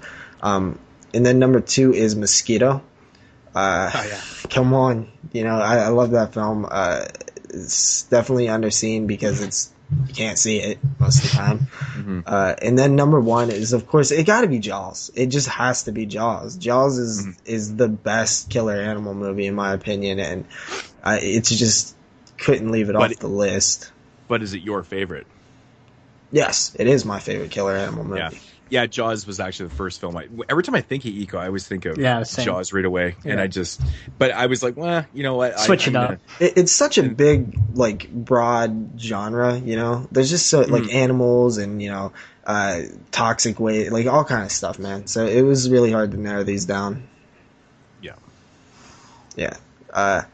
Next up, we have your Mount Rushmore of horror directors. I will go first on this one because mine is pretty standard, and the reason I do this is because I grew up with American horror, so I don't know all the Italian stuff. I'm slowly getting over there. I don't know all the, you know, Fulci and Argento, because I'm sure you guys will have Fulci and Argento. Is Wesley Craven on Wesley yours? Craven is on my list. So is Jonathan Carpenter and George Romero. And I was going to put Hitchcock, but I mean, I don't think he has a big enough library, but he's definitely the best director on there. So I'm going to go with Cronenberg, I guess. Cronenberg. Nice. You're going to laugh at mine, so. Jeremy. It's not bad. It's not bad. Am I going to go next? All right. Of course, I have to put on the man from Canada, Ryan Nicholson, who is probably my favorite, new horror director ever. He's fucking awesome. Dario Argento, of course, as JP just said. The old Jew himself, Herschel Gordon Lewis. And I didn't even think of Herschel. And William Lustig, who is fucking, Maniac and Maniac Cop is freaking awesome. Low budget 80 film. So. Yeah. Maniac and fucking Vigilante. And Vigilante. That's a good William Lustig film. Mount Rushmore directors. I like the term Mount Rushmore directors. It's cool. Yeah, I've stated many times my favorite horror director of all time is Lucio Fulci. I've always stated that the biggest thing for me in a horror film is atmosphere, and I find that Lucio Fulci captures that so fucking well in so many of his films. It just makes it for me. Yeah. And of course, my list is predominantly Italian directors, like JP said. Mario Bava, fucking love Mario Bava. I love his son too. That sounds really bad. I love his son. Lamberto Bava. I actually did a Lamberto Bava review week on my channel too, covering a bunch of his stuff, but really, really, really fun stuff. Of course, Argento. I love Pete Walker. Pete Walker is one of my favorite directors from the UK. He's more notable for like his 70s films and maybe early 80s. He didn't really do anything after that, but he's done quite a few films. John Carpenter, huge fucking fan of John Carpenter. I mean, The Fog, I seriously, again, anything with like really thick atmosphere, quite literally in that one. Just amazing. Romero and Cronenberg. Hey, Moodz. That's way too many Moodz, faces. I know you're not from the United States, but there's only 4 phases on Mount Rushmore, so... What's that? I know you're from Canada, but there's only 4 heads on Mount Rushmore, so... Yeah, well, I was just breaking down what could possibly be on there. Overcompensating. Yeah. But yeah, it would be Fulci, Argento, Bava, and Carpenter. Okay, the reason I picked Romero, he created this modern zombie. Carpenter created the slasher genre pretty much. Craven created one of the most iconic and original fucking things in the world. Freddy Krueger. I mean, what the hell? I don't even know how you think of that. And then it was like Cronenberg or Hooper that I was going to put there. I went with child molester who got burnt up. It's not easy. Do not say that. I'm just fucking with you, JP.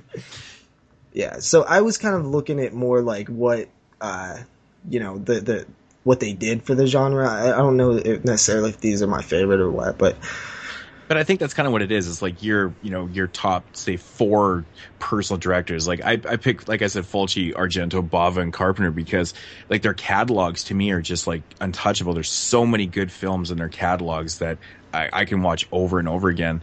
I mean, I respect Wes Craven a lot, and he's done a few films I really do like, but to put him up against Fulci for me, I'm not saying that Fulci's a better director than Wes Craven at all. I'm just talking on a personal level for myself. The type of films that he does do are the films I love.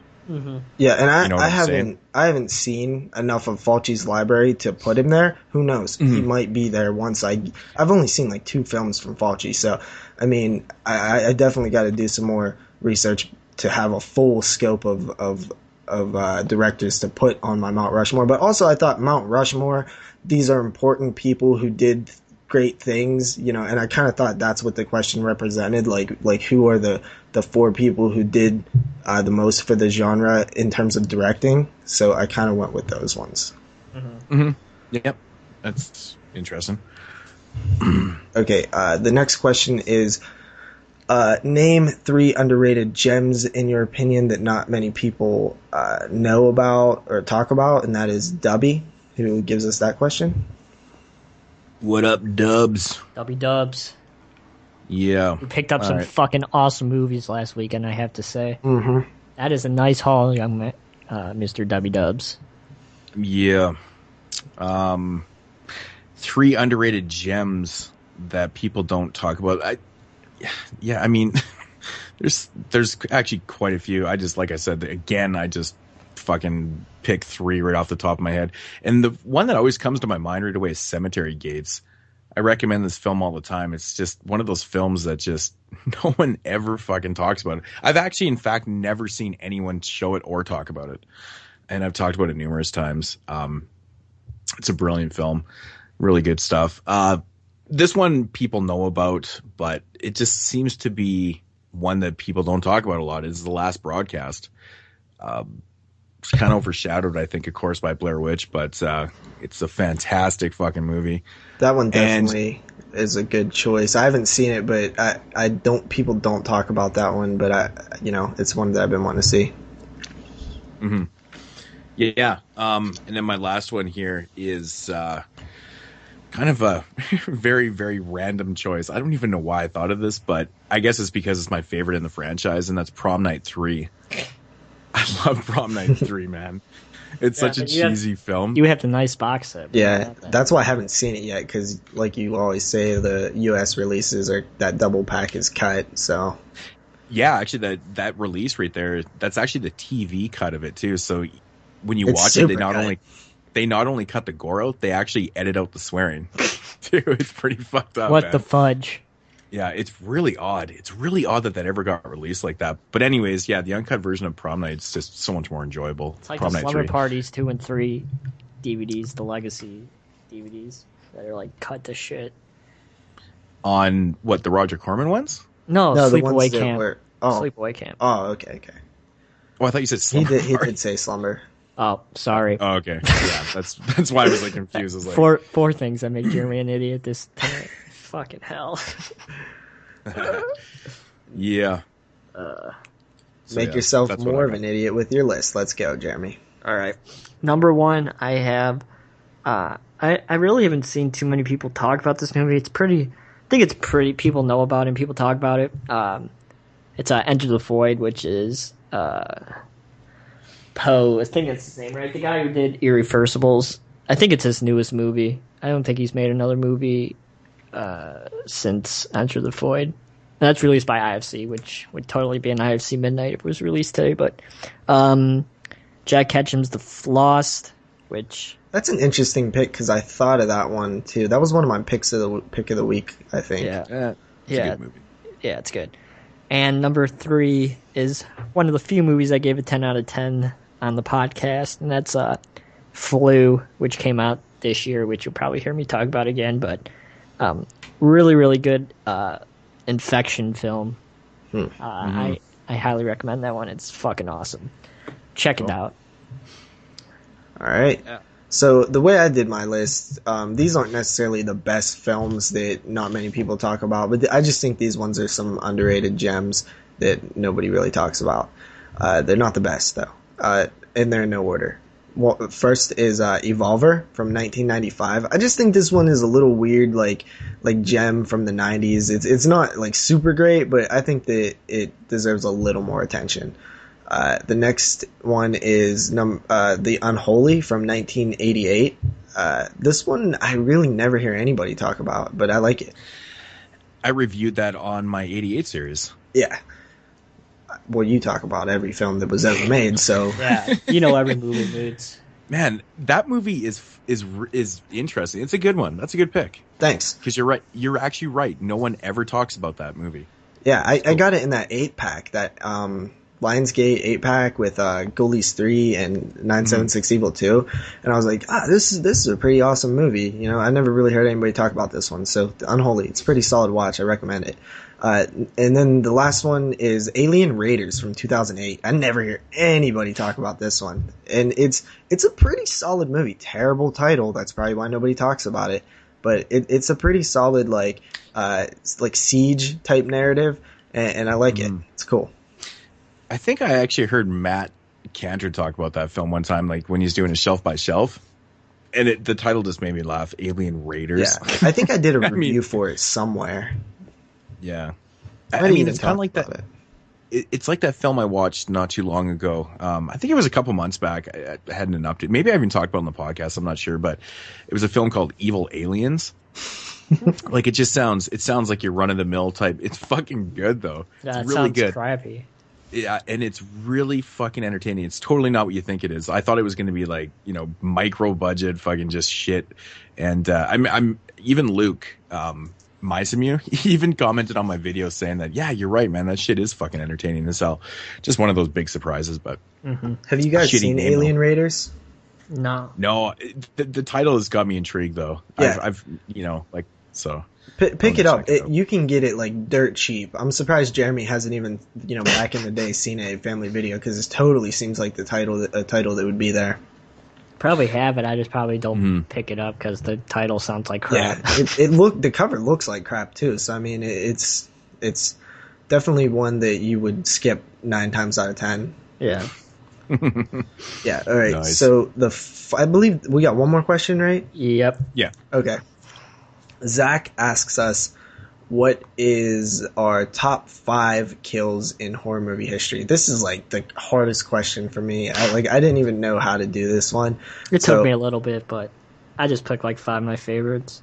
Okay. Yeah, I just literally did the same thing. I didn't want to overthink it because I would have been here all fucking day. Yeah. Like, probably all of us. So I just kind of thought about it for a second and just, I mean, there are so many, but I know. The way I did it was these ones mean the most to me. They affected me in some way, and I look back on them fondly. So the first one, I guess, order number 5 is the Friday the 13th Part 3 hand walk kill.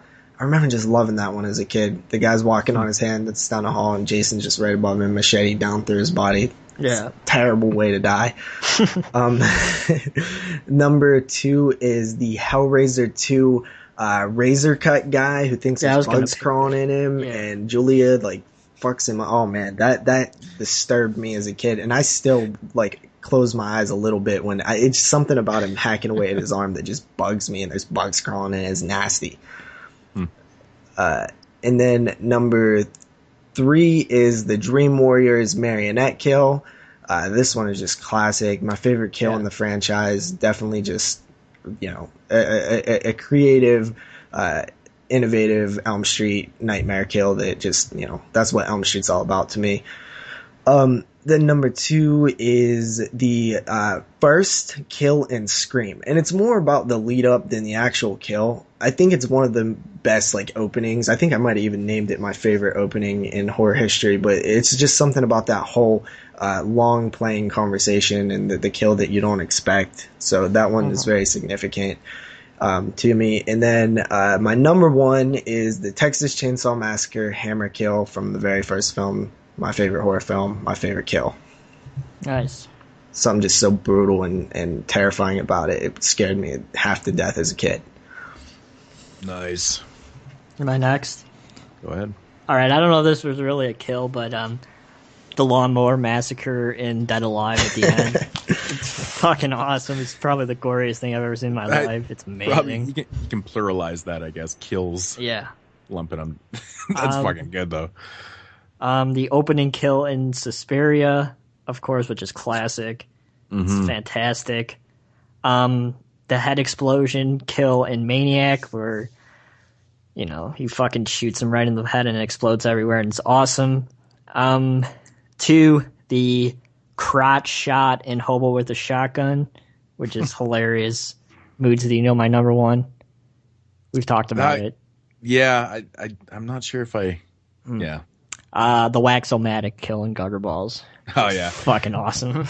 Yeah, it has probably some of the greatest gore effects I've ever seen in that kill. It's amazing.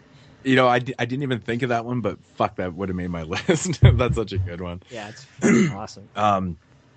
Yeah, mine are in no particular order. I just, like I said, the first 5 that I came up with. Yeah.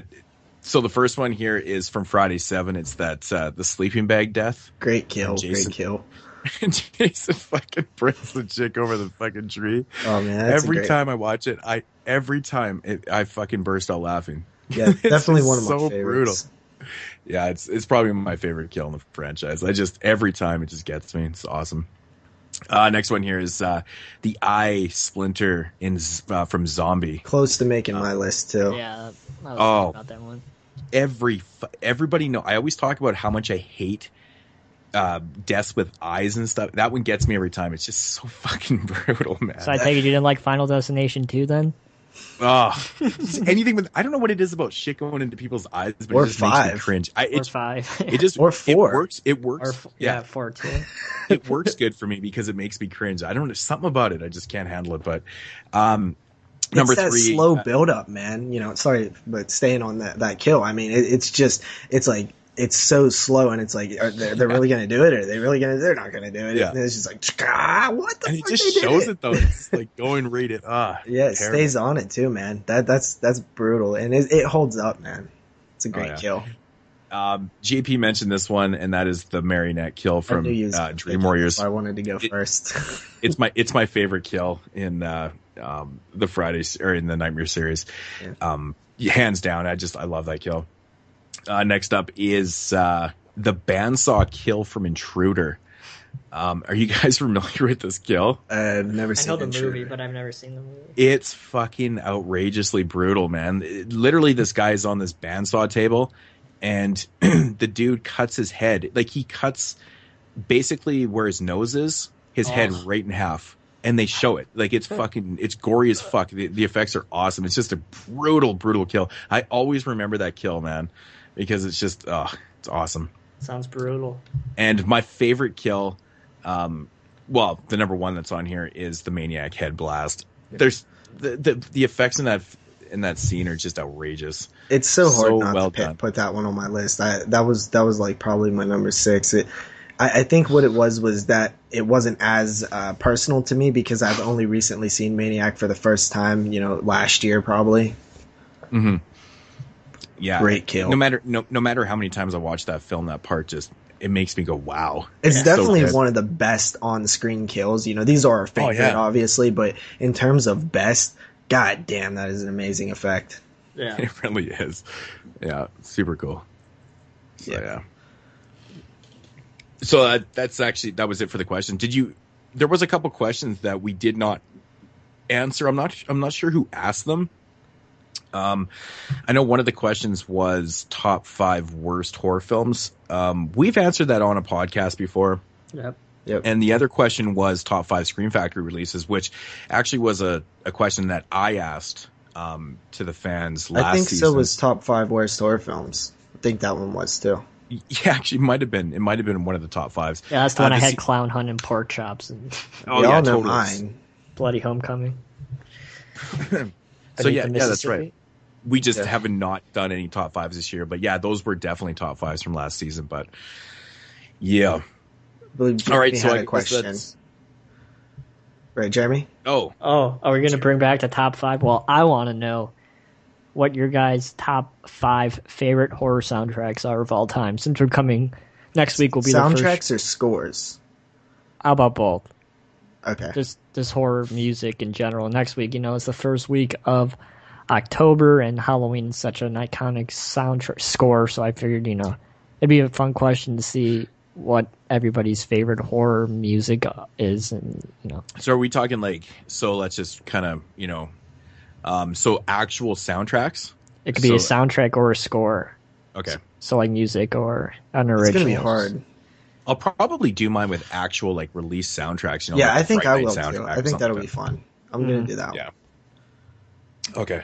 Yeah, that's cool. So getting into the one last thing here in Mood Swings, we got the Corners Report, weird stats and morbid facts. Yeah, always a good time. This one just makes me laugh. This is from, actually, ironically enough, I didn't even realize, but this is from August 2011, and that's the Fright Night issue. Oddly enough. I don't know why I just said that. Is it better than last week's?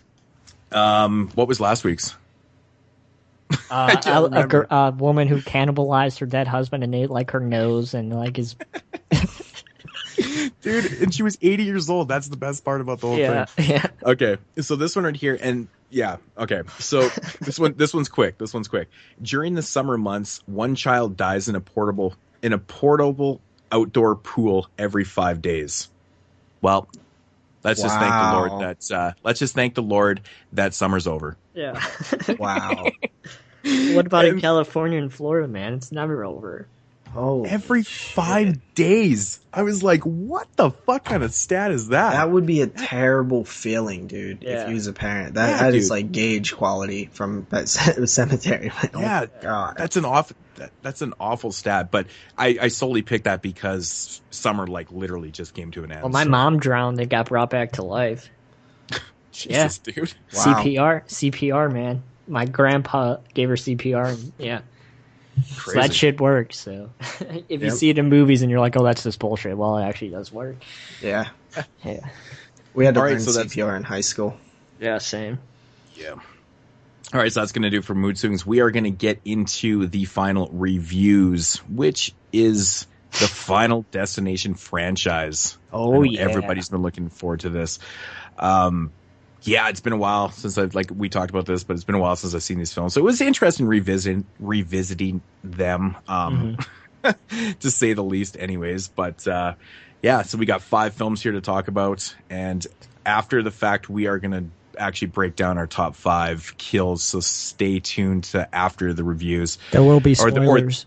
Or the discussions. Yes, and there is going to be a little bit of spoilers in here just to pre-warn people, because some of these films are a little hard to talk about without giving spoilers. So yeah, if you have not seen these films by chance, maybe just not listen. I don't know what to say about that. But yeah, so after the fact, after we have the franchise discussion, we're going to talk about our top 5 kills. Yep. So from the franchise. So Final Destination 1 was released in 2000. Holy shit. Man, it's 14 years old already. 14 years ago. Wow, it's crazy. Crazy. JP, you want to give the the synopsis of the film? I got this feeling. It's a weird feeling. The cabin starts to shake, right? And the left side blows up, and then the whole plane just explodes. The plane can explode! It's not a joke! It's not a joke! We get thrown off the plane all because Brownie has a bad dream? I saw it. The plane! It's gonna blow up! It's gonna blow up! All 287 passengers are feared dead. Because of you, I'm still alive.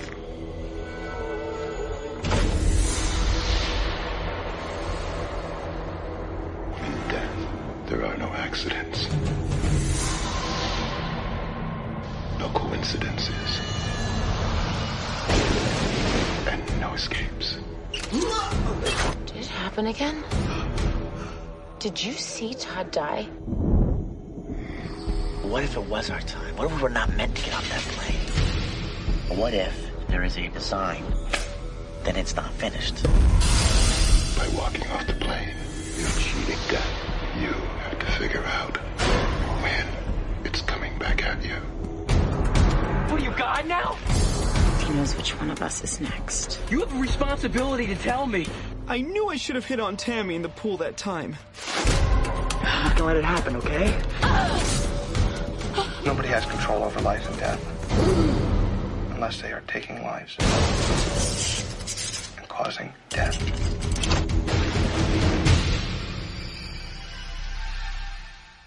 Now, can you promise me that no one else is going to die? Get out!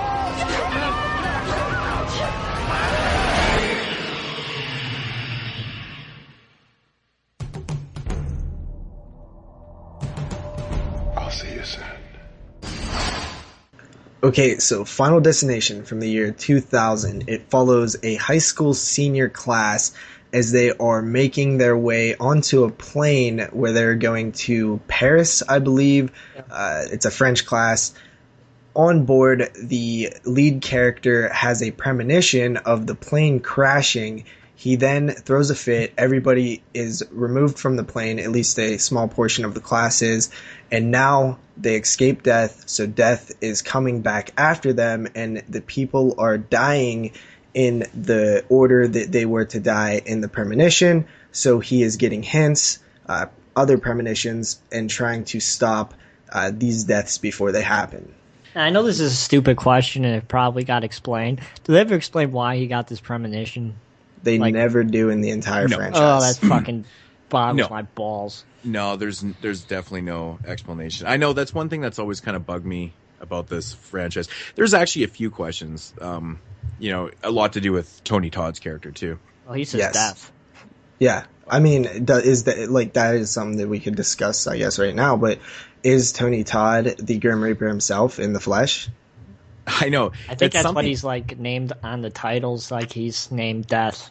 That's what Dr. he's credited. Yeah, it's credited as. I mean, it would make sense considering he's the coroner. It does make sense, but it's never really fully. I mean, it's so easy to misinterpret that. You know what I'm saying?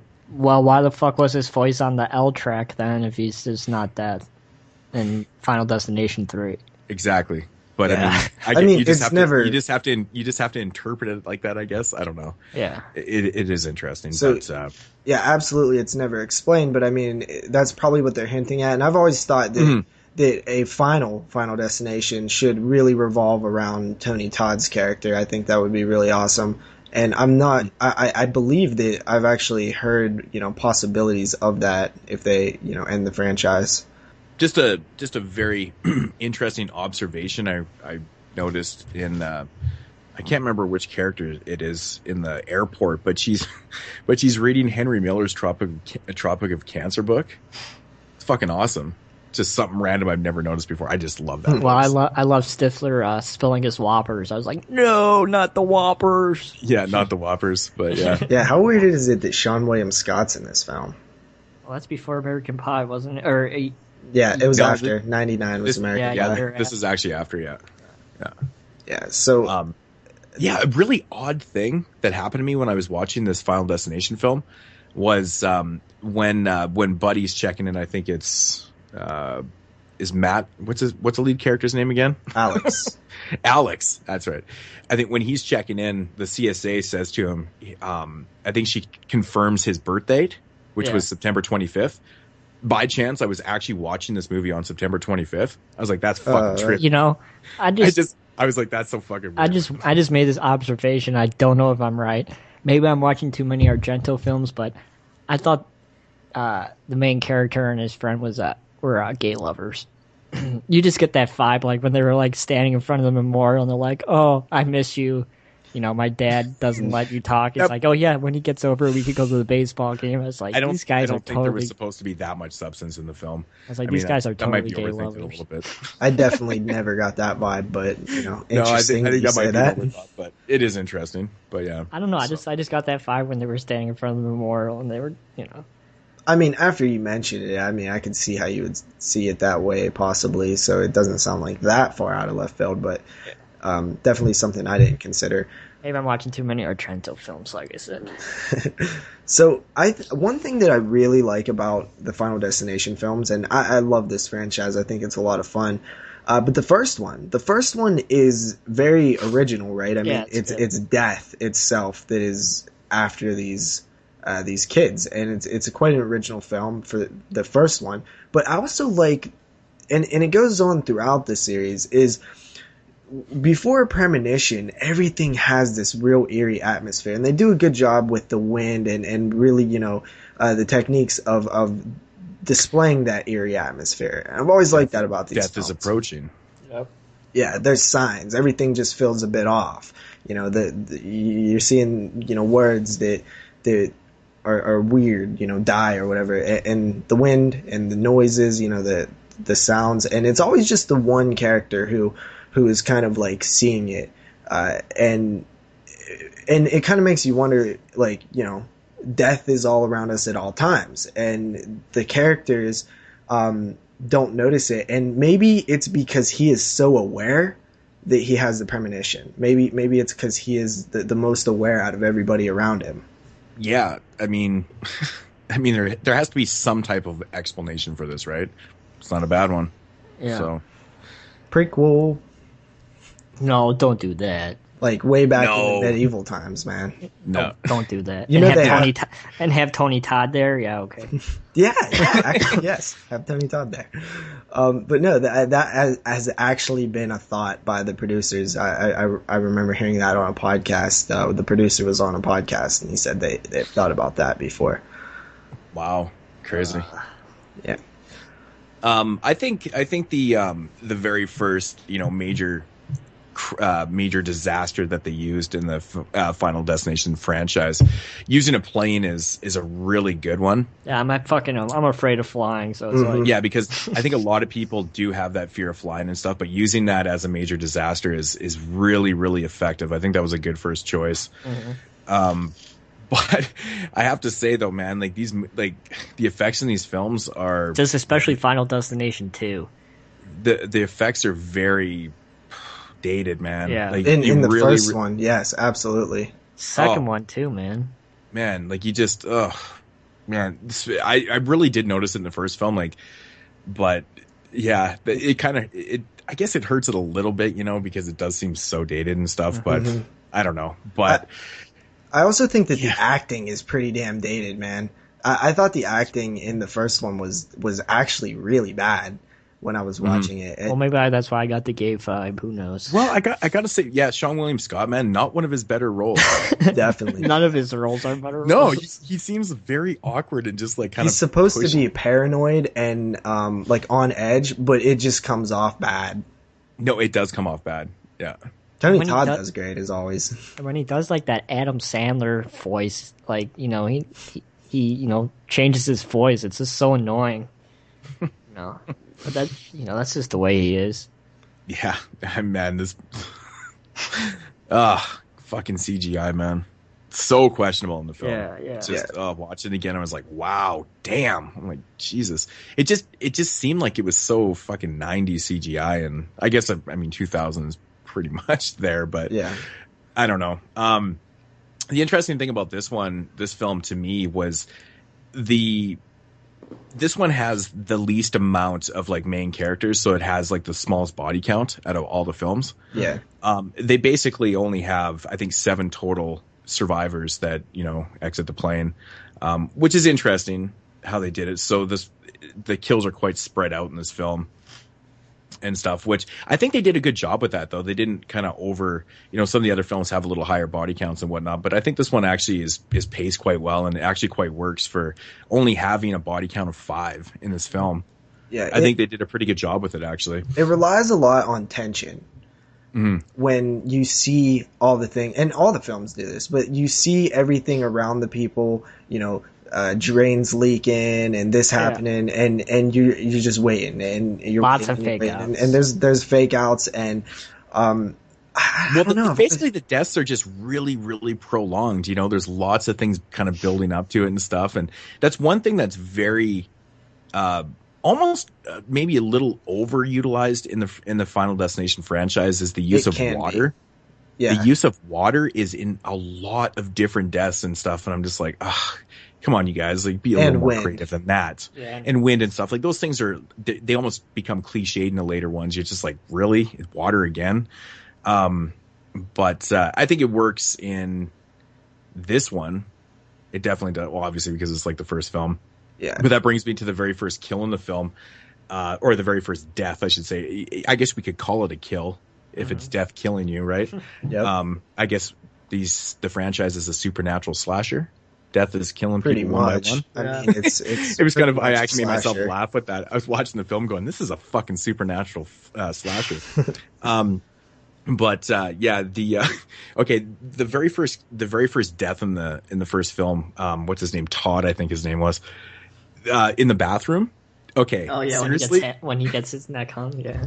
Like, okay, that death actually makes me laugh because he's being so awkward about everything. Like he's shaving and he's just moving around and he's doing all these random things kind of out of order and stuff. Like, didn't it seem like the most awkward scene? I think it's like so unrealistic what happened. It did. What was that got wrapped around his neck, by the way? Looks like a fishing line or something. I can't remember. I just remember something being wrapped around his neck, but I can't remember what it was. Yeah, I thought maybe it was part of the shower curtain or something like that. Yeah.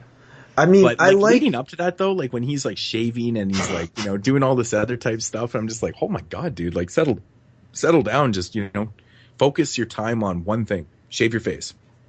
Yeah. Like he's like, he's going to shave, or no, he actually was shaving with no shaving cream, which was bugging the fucking hell out of me. He was trying to look good for his friend. Yeah, Wink, I wink. think he cuts himself or something, and then he's like cutting his nose hairs, and then he's like plugging in his stereo, and then he's like doing this and doing that. I'm like, what the fuck, dude? It's just a very awkward scene, man. Very awkward. But I like how the shampoo bottles and stuff leaked into that's why he couldn't stand up being choked in a shower like that. I thought that was pretty cool. Definitely creative though. Totally. Yeah. I mean, you standing on shit. There's no way you're going to be able to stand up in that porcelain tub. There's no way. Yeah, and I do agree that some of the deaths are a little bit, over the top-ish. But this one seemed to be somewhere in the middle. Like the death itself was like fine. But so much stuff happened for that to happen to him. The cogs in the death machine. There was a lot of cogs in that one. I think that there's a lot more, better deaths with, a longer, just as long of a build up, in some of the later ones. In that one, it just seemed awkward. I don't know. Do you ever get the feeling that the Final Destination films don't know how to end? Yeah. They always have to end with the way we have to kill these characters off as quickly as we can. It's but you just defeat the purpose of your whole fucking movie. No, I mean they don't know how to write an ending. They don't know how to end it. Yeah, they always die. Yeah, with well, it's interesting because Final Destination 1 and 2, I guess, are kind of similar. That's what I liked about them, but the way that Todd dies, or the way that the main character in Final Destination 1 dies in Final Destination 2, just pissed me the fuck off to no end. Dude, it's really, he's gonna die by having a brick fall on him? Really? No, it's not even the fact of how they said he died, it's how they did it. Yeah. You literally read that off a fucking newspaper clipping. Yeah. There's nothing there, and it's just really? He's fucking dead? It did bug me. Why? Because he died from a fucking brick falling on his head. Because he's just all of a sudden dead. Stupid. You've got the other character, which is how the fuck did he dodge a sign or get survive getting pushed because out from the sign? It's the big things you're looking out for. It's not the little things that you are looking out for. So I thought it made sense. It was he was so aware of everything, but something little. How the fuck does a brick kill somebody? It's just how they did it. I don't care that the brick killed him. It's just all of a sudden you just, he's dead? That you find out just by reading the newspaper clipping. It's there was no build up to it or nothing. It's just all of a sudden he was just dead. And then I think all of a sudden, what it was, and then his girlfriend shows up and she's a main character throughout part 2. Yeah. So let's kind of do it this way. I mean, it was probably a reason for that guy not returning and the girl returning.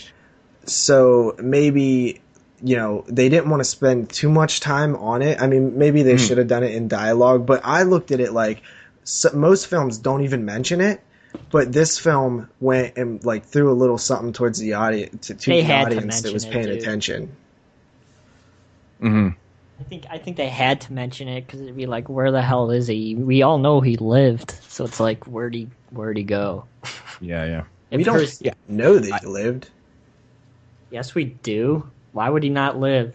Well, no, because the movie ends, and he's not clearly dead. Yeah, he gets pushed out of the way. But right, but it's quite apparent too when Final Destination 2 is going, and then you find out he died from this random brick or whatever. I just think it was done a little poorly. I think that there could have been more dialogue.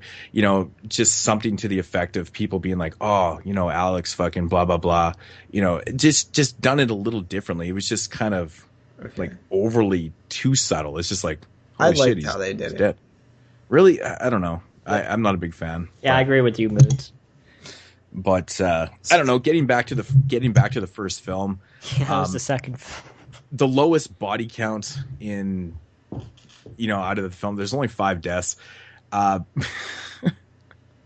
it actually has one of my favorite deaths in the franchise, which we'll get to later. But so I don't know what is your overall thoughts on the film? I think, like I said, I think it's actually done pretty well. Like I said, it's not oversaturated with people fucking.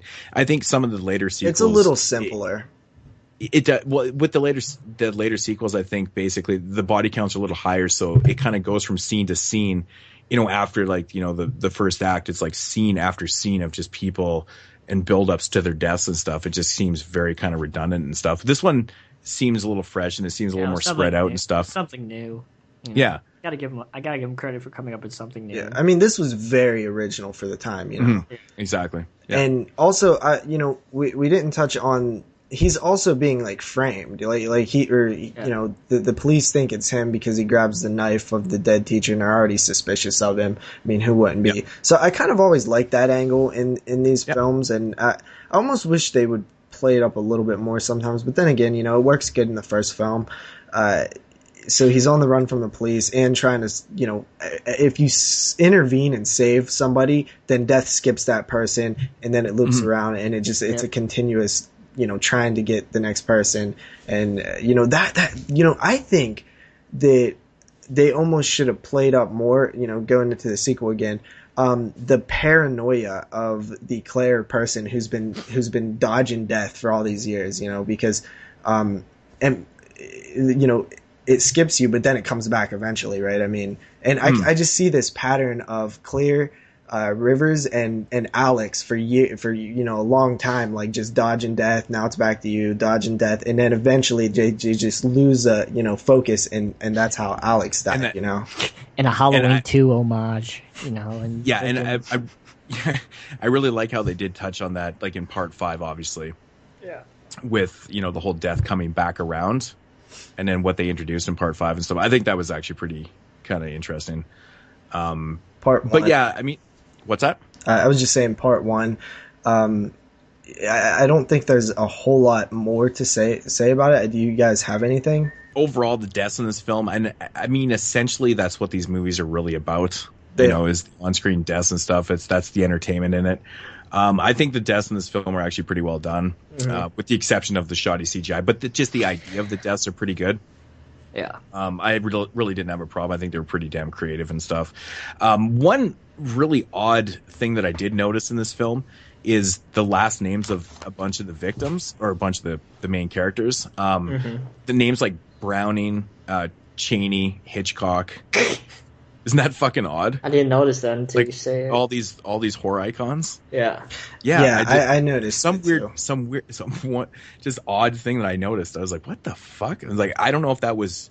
I mean, it has to be done purposely. That's too much of a coincidence, right? Maybe having a last name Browning and maybe Chaney or something like that, but Hitchcock in there. I mean, that's pretty fucking blatant. So, just a odd little tidbit that I noticed, but yeah, I don't really know what else to say about the movie. I think the overall premise is actually quite brilliant.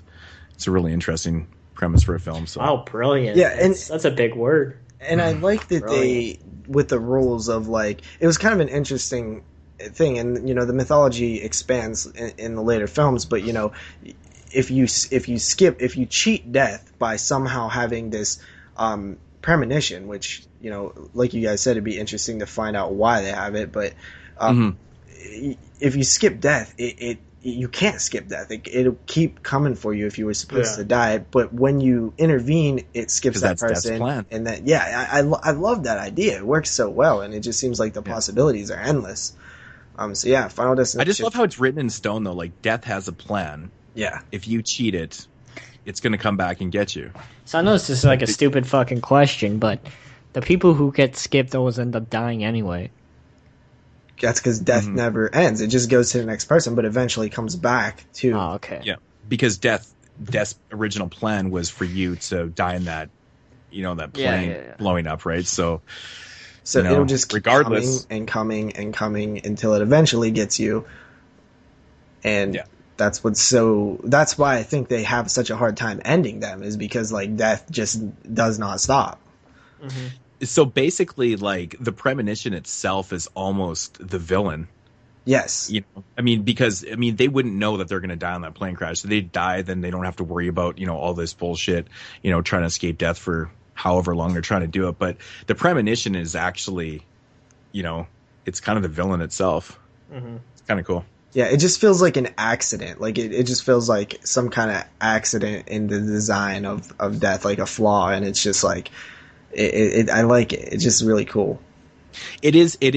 I got to say, it is a shame, though, that they never do explain why they have these premonitions. But I think it would have been a really interesting kind of thing to have in the film. Mm-hmm. But, it's not essential that you need to know why. It just happens. But it would have been really interesting to see what they actually came up with, why these certain type of people, why, Alex is having this premonition and fucking Todd isn't, They were at the same place at the same time.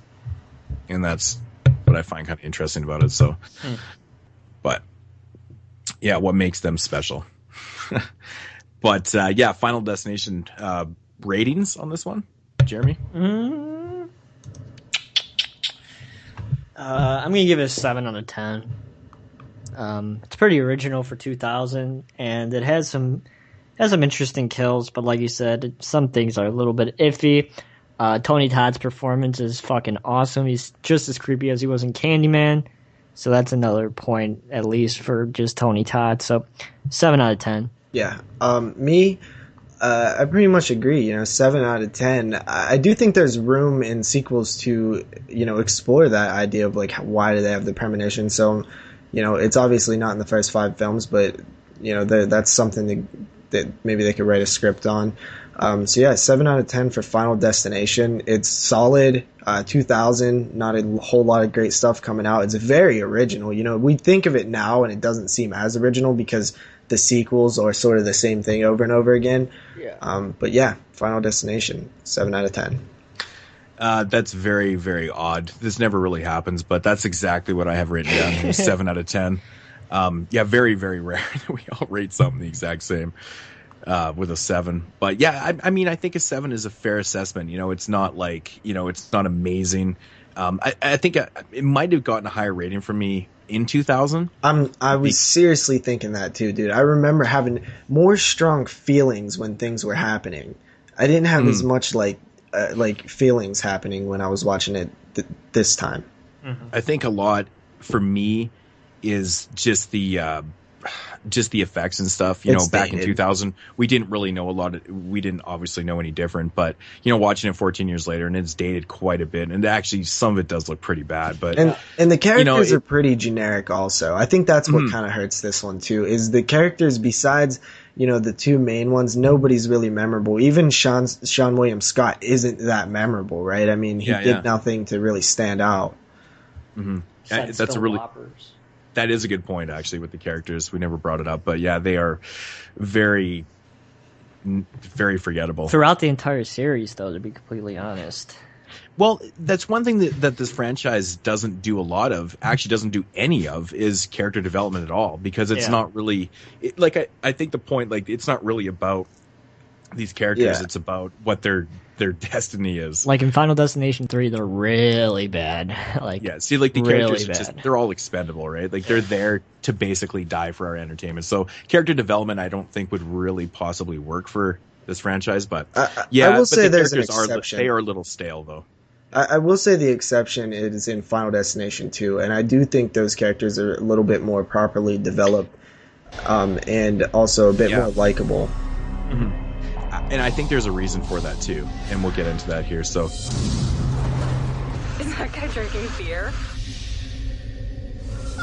Wow.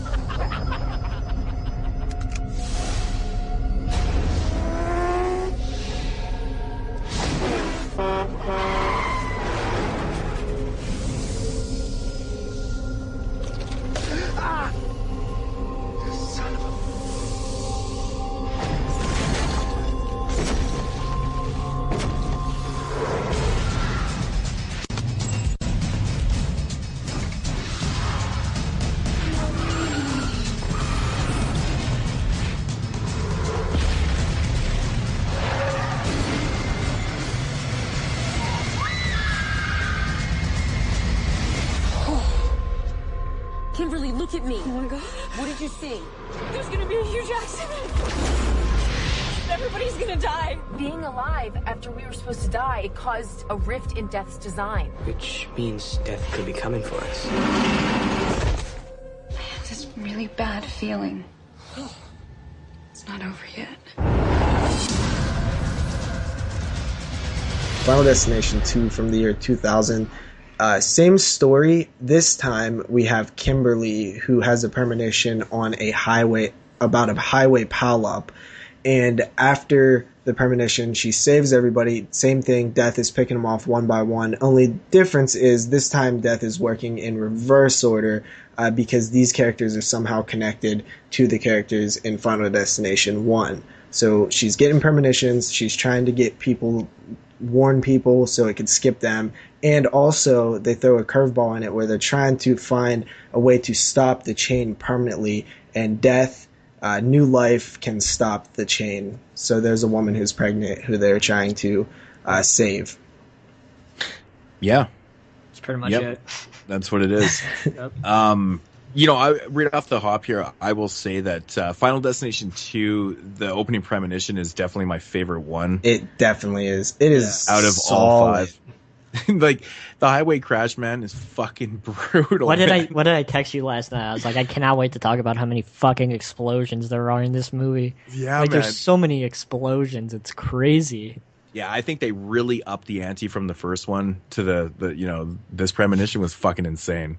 Yeah, a lot of practicals too in the explosions and things. Yeah, totally. So, and it starts with that log coming through the police car, man. That is epic. Yeah, it's so fucking epic. And it's man. practical too, which is like, it looks good. So as always, we don't spend a whole lot of time with some of the characters, but I do think just the brief backstory they give on each person does add to some character development.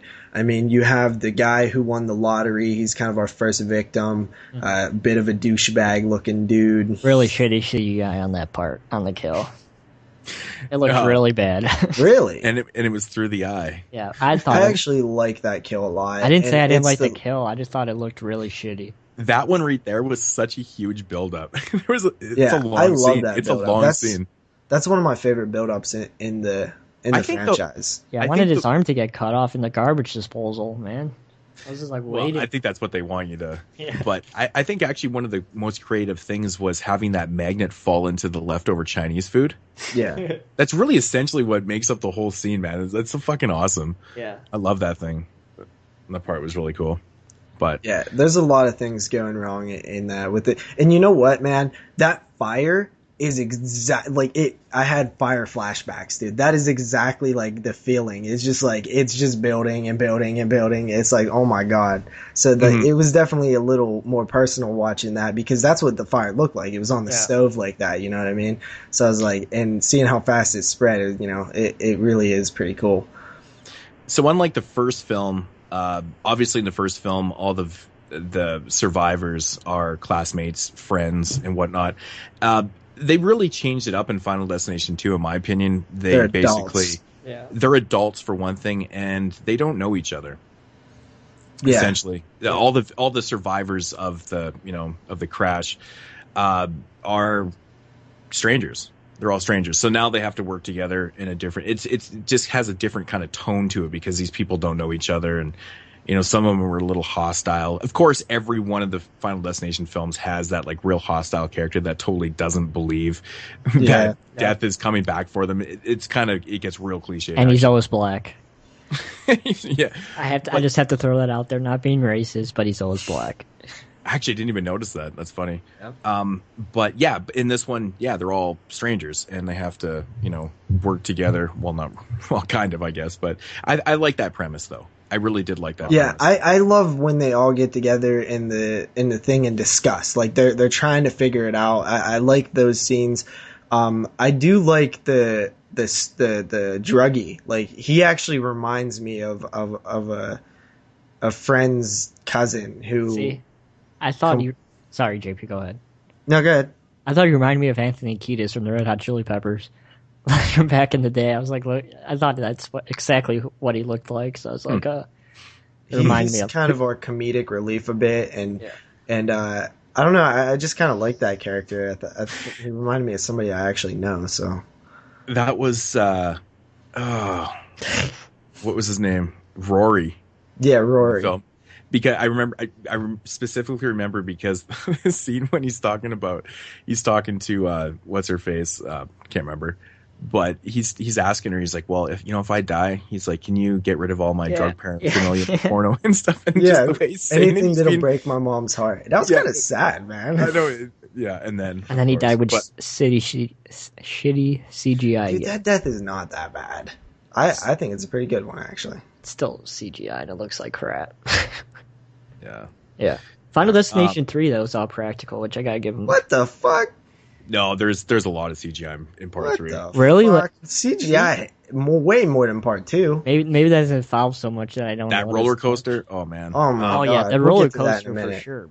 But not CGI. I gotta say though, the whole they do change this up quite a bit in part 2. This is what separates part 2, I think, in the franchise quite a bit, is that all these victims, they finally figure out that they're kind of all connected somehow to the survivors. They didn't have to do that. Final Destination.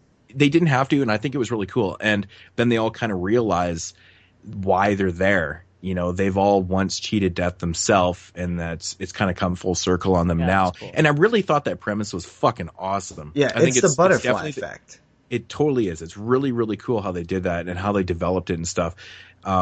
Yeah, I think it really worked. It really worked. It's just a minor twist, but it was effective though. It was effective. I think it was cool. I think what it is Death got lazy during that plane crash, and he sent out too many hints. He was being lazy, and it caused Alex to notice like all the shit that Death was doing messed up. So now Death is like, I just picture this dude like the Grim Reaper, like just running around like, oh my god, I fucked everything up. I'm gonna get in so much trouble, like, because this huge ripple effect comes out, and like now there's all these people that should have died.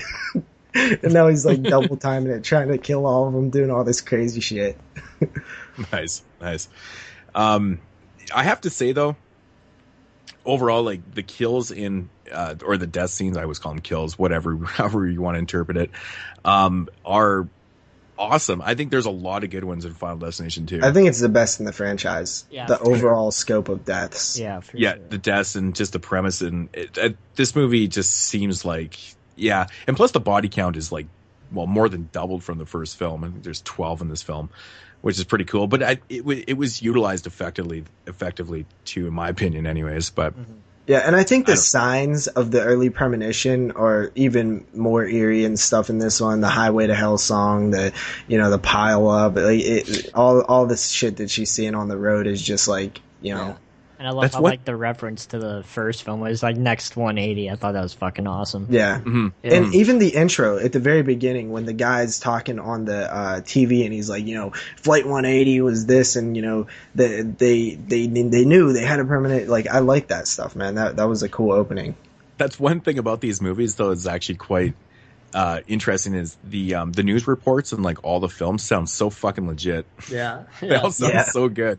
It's like you're actually listening to the real news. I don't know. It's just something that I thought was well done. And now, like, all the people can see the signs, and it kind of goes to my argument a little bit more that anybody can see death coming as long as they're hyper aware that death is going to get them. Like, if you knew that you were about to die, you would be very, very aware. So if death is this entity that is actually going out and doing this, then he is going to make mistakes. So, even it's a force, but I mean, in the Final Destination world, you could use the argument that death always has a plan. Mm-hmm. So if you can beat that plan at that moment in time, then you may be able to walk away. And it makes sense that if you feel like you're going to die, or actually they know that they're going to die. They know that they're going to die soon. So they're hyper aware of things around them, which I like. It's cool.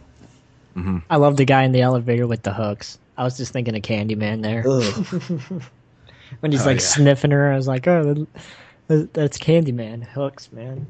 Mm-hmm. Tony Todd later on. See, Tony Todd knows it all. That's why he's definitely a big part of what's really going on. You know what I mean? He knows all that. Like, he tells them that life can, stop the chain or whatever. But he doesn't want to tell them. So is there something up with that? Mm-hmm. Yeah, and I think it's. He's very cryptic about everything. I think is Tony Todd only visible and only can talk to the potential victims in the films too? Which would kind of solidify his point at his spot as being death itself, because I don't recall Tony Todd ever talking to someone else that was not part of Death's plan. No, and it's funny that he's he quite literally is like the Grim Reaper because he's a coroner and stuff. You know what I mean? Yeah. Like it all like fits very nice. Mm-hmm. So that's cool, man. So cool Final Destination 2 ending. Did you guys like the ending? Yeah, I don't know. Yeah, me neither. Yeah. I don't know. I'm kind of up in the air on the ending on this film a little bit. I don't want to completely give it away or anything, but I don't know. There was a twist that was all right, I guess. I mean, I guess so. Yeah, I don't know, man. I think maybe they just kind of took it one step further because it just kind of leaves you going, okay. But I think really, if to make that type of ending more effective, is that it should have been, more kind of explored in the next one, kind of thing, to make it that kind of work, which it isn't, right? So, I don't know. I'm kind of up in the fence. I did like that scene though. I thought it was pretty fucking funny. Yeah, I laughed pretty hard too. Because they throw there's quite a bit of this movie definitely has, more comedy elements than the first one. Yeah, and then when the body the first part one is falls, straight up kind of a darker feel and stuff, but this one right here definitely has its moments where it's pretty funny and stuff. And that end scene really kind of when the body part falls on the table, I just was cracking up. Oh, yeah. I know. I think what impresses me about this one though is it could have just been what Final Destination 3 and 4 are, and that's simply just for the kills, just a cash in again. But this one actually makes an attempt to have a narrative here with connecting the films and adding some new stuff. It really does feel like they were giving a decent effort in trying to make this film stand out a little bit. Of course they did, though, because they really, explore, obviously, with the connection to the Flight 180 survivors and stuff. But I think they really tried to explore it with the birth of the baby, and stuff. I think that was a nice touch, and it's something that's really not touched on again at all, except for in Part 5. I think that's when things kind of change up a little bit, but we'll get there. So Final Destination 2, I like it a lot. I don't have much more to say about it. Do you guys? No, not really. I don't want to give all the kills and stuff away. So yeah, and that's essentially what the other part of the film that we haven't talked about is the kills. Ratings. Wait. Can I just say one other thing? Yeah. Just pissed me off that Kimberly wasn't played by the same actress. They pulled the hatchet. I didn't think she was. I didn't know for sure. I didn't look it up. But yeah, it's for sure. It was a different person. Wait. Is it Kimberly or is it Claire? No, it's Claire. Yeah, okay. Yeah. Claire. That wasn't the same person? Maybe it was. I don't know. No, it is. Yeah.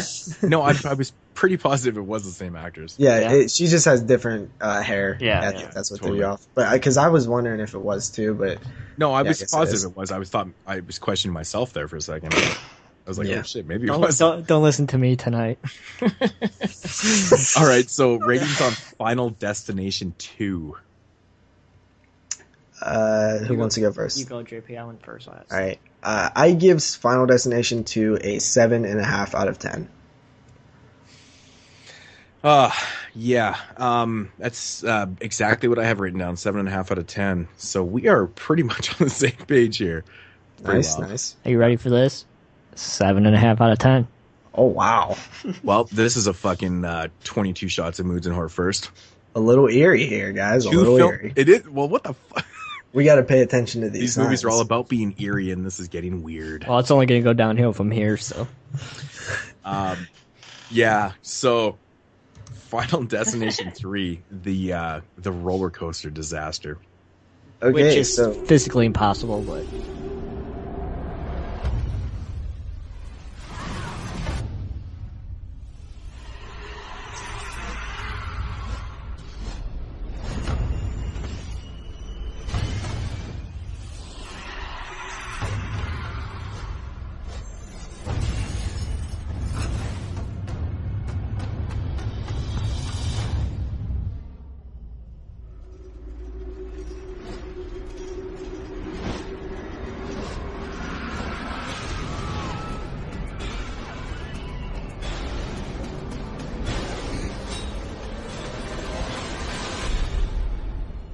The ones who got off that roller coaster are still going to die. Unless we can figure out how to stop it. I never thought I could see my own death before it happened.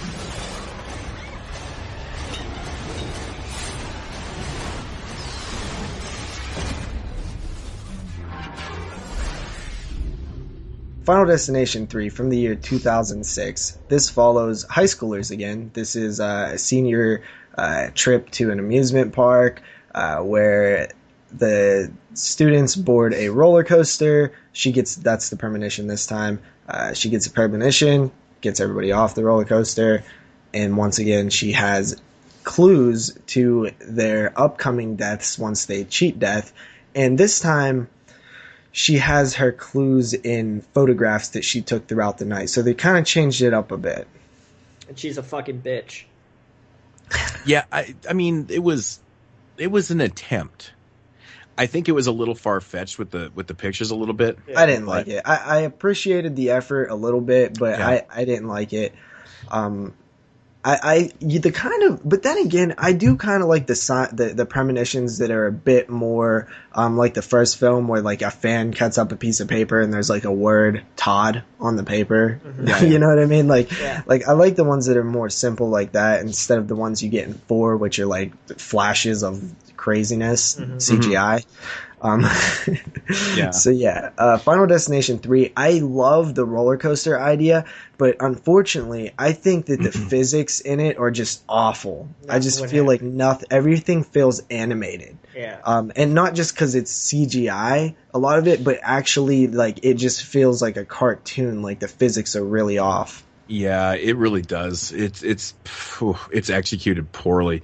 And this one came out in what, 2006? Yeah, 4 years after. I think the CGI looks worse in this one than it does in the fucking first one. I agree. I like the drive-through kill. That was practical. Yeah, I mean, like that's the thing. But I think the roller coaster scene itself is just whew. Yeah, but that's bad. It's pretty poorly done. It's pretty poorly done. And I actually have a fucking major issue with that, too, that I noticed. Seeing it in the premonition with the roller coaster, the main reason why that roller coaster derails itself and goes fucking haywire is camera? Is because Buddy drops his camera and it wraps around the rail, and that's essentially what derails it. See, hence I thought my fucking problem with this motherfucking movie. But I think you're missing a detail, and wasn't like a hydraulic leaking beforehand though? Yeah. Okay. And I think the camera like rips it the rest of the way. I think that was supposed to be what it was. Yeah. So in the original premonition, the camera wraps around and then the roller coaster hits the camera and then it tears the fucking hydraulic line. Yeah, and that's but essentially in real life, he's not on the ride, so how the fuck did that happen? I know. This is what I'm getting at. And this is essentially what causes the entire accident and premonition. So, of course, he gets removed from the... Oh, okay. I get what you're saying. But he gets removed from the roller coaster, and then this thing derails itself. But the hydraulic leak was not the cause. It was the camera that essentially derailed this whole thing. But without that guy on the roller coaster, this never could have happened. Even with a hydraulic leak, it's not essentially what caused the accident. And I was actually watching this with the wife, and she's like, "Yeah, that's fucking weird." Absolutely. And I actually went back. I shit you not. I even rewound it. I'm like, "Did I miss something myself?" Because I'm taking notes here. And she's like, "No, you're right. They fucked up." And I'm like, "Yeah, that's a big fuck up." So. Yeah, I actually didn't notice this. Good job. Yeah, it's I had a lot of fucking problems with that right away, and I was like, that really sucks, man, because that's right in the beginning of the film, and I'm like, that's not a good start. So that bugged me. That bugged me a lot. But I don't know. I guess after the fact, the whole roller coaster and stuff, the rest of the film, I thought it was, like I said, I think it was a little far fetched with the pictures. Figuring out the premonition. Way more over the top with some of the kills as well. Especially that early premonition, like you said. But even the fact that the camera like falls and wraps like perfectly around it. I mean, we see that throughout the series, but that was just ridiculous. I can't believe it. I can't believe what the box office was for this movie in North America. 54,098,050. Yeah, but you're coming off of Final Destination 2, which we all just rated higher. That was 4 years after, though. 3 years before this one, though. Mm-hmm. Yeah, but I mean, I don't know. I think 55 million's a lot for a sequel film in 2006. I think anytime you come off of something really good, though, that if you come off of part 2 that's good, I think most of the time you go to the part 3. Mm-hmm. I know the DVD had like a Like a choose your own fate. Choose your own death. Yeah. Choose your own fate. I was gonna bring that up, man. Yeah. I actually bought it for that reason. They got me. Yeah, when I was a kid, I was like, I forget how old I was during that time. I remember actually doing that when I. It was pretty. Awful. I didn't do it this time around. I can't even remember what it was like. It was awful. I think one of them was like the exact same thing. It's like dodge left, hit by a sign. Dodge right, hit by a sign. I was like, well, that's cheap. It's like. That's hilarious. But also, the characters are really bad in this one, like Jeremy mentioned. But favorite. One guy in particular, the guy who is like the jock douchebag and complete character shift that is not warranted. Like there's no reason for it. It annoys me. Oh, talking about the kid from Ginger Snaps or like the black guy? The dude, the friend. Player. Yeah, the friend of the yeah. Mm-hmm. Yeah. Yeah. Well, he's the guy, man. He does not want to believe that, what they believe, that death has a plan. But no, he's the one that brings it up. Are we talking about the guy in the weight room? Yeah, we're talking about the black guy. We're talking about the lead male. The second, the second in. Oh, yeah. The football player. He was like the opposite. It was like a double date, right? There was the girl and her the lead girl and her boyfriend, and then the friend and her boyfriend. It's the friend's boyfriend. Mm. Yeah, he starts off like the guy who's snapping pictures of the girl's underwear and like just being like the douchey like jock, and then he's like all smart and shit after everything happens, and he's a completely different character.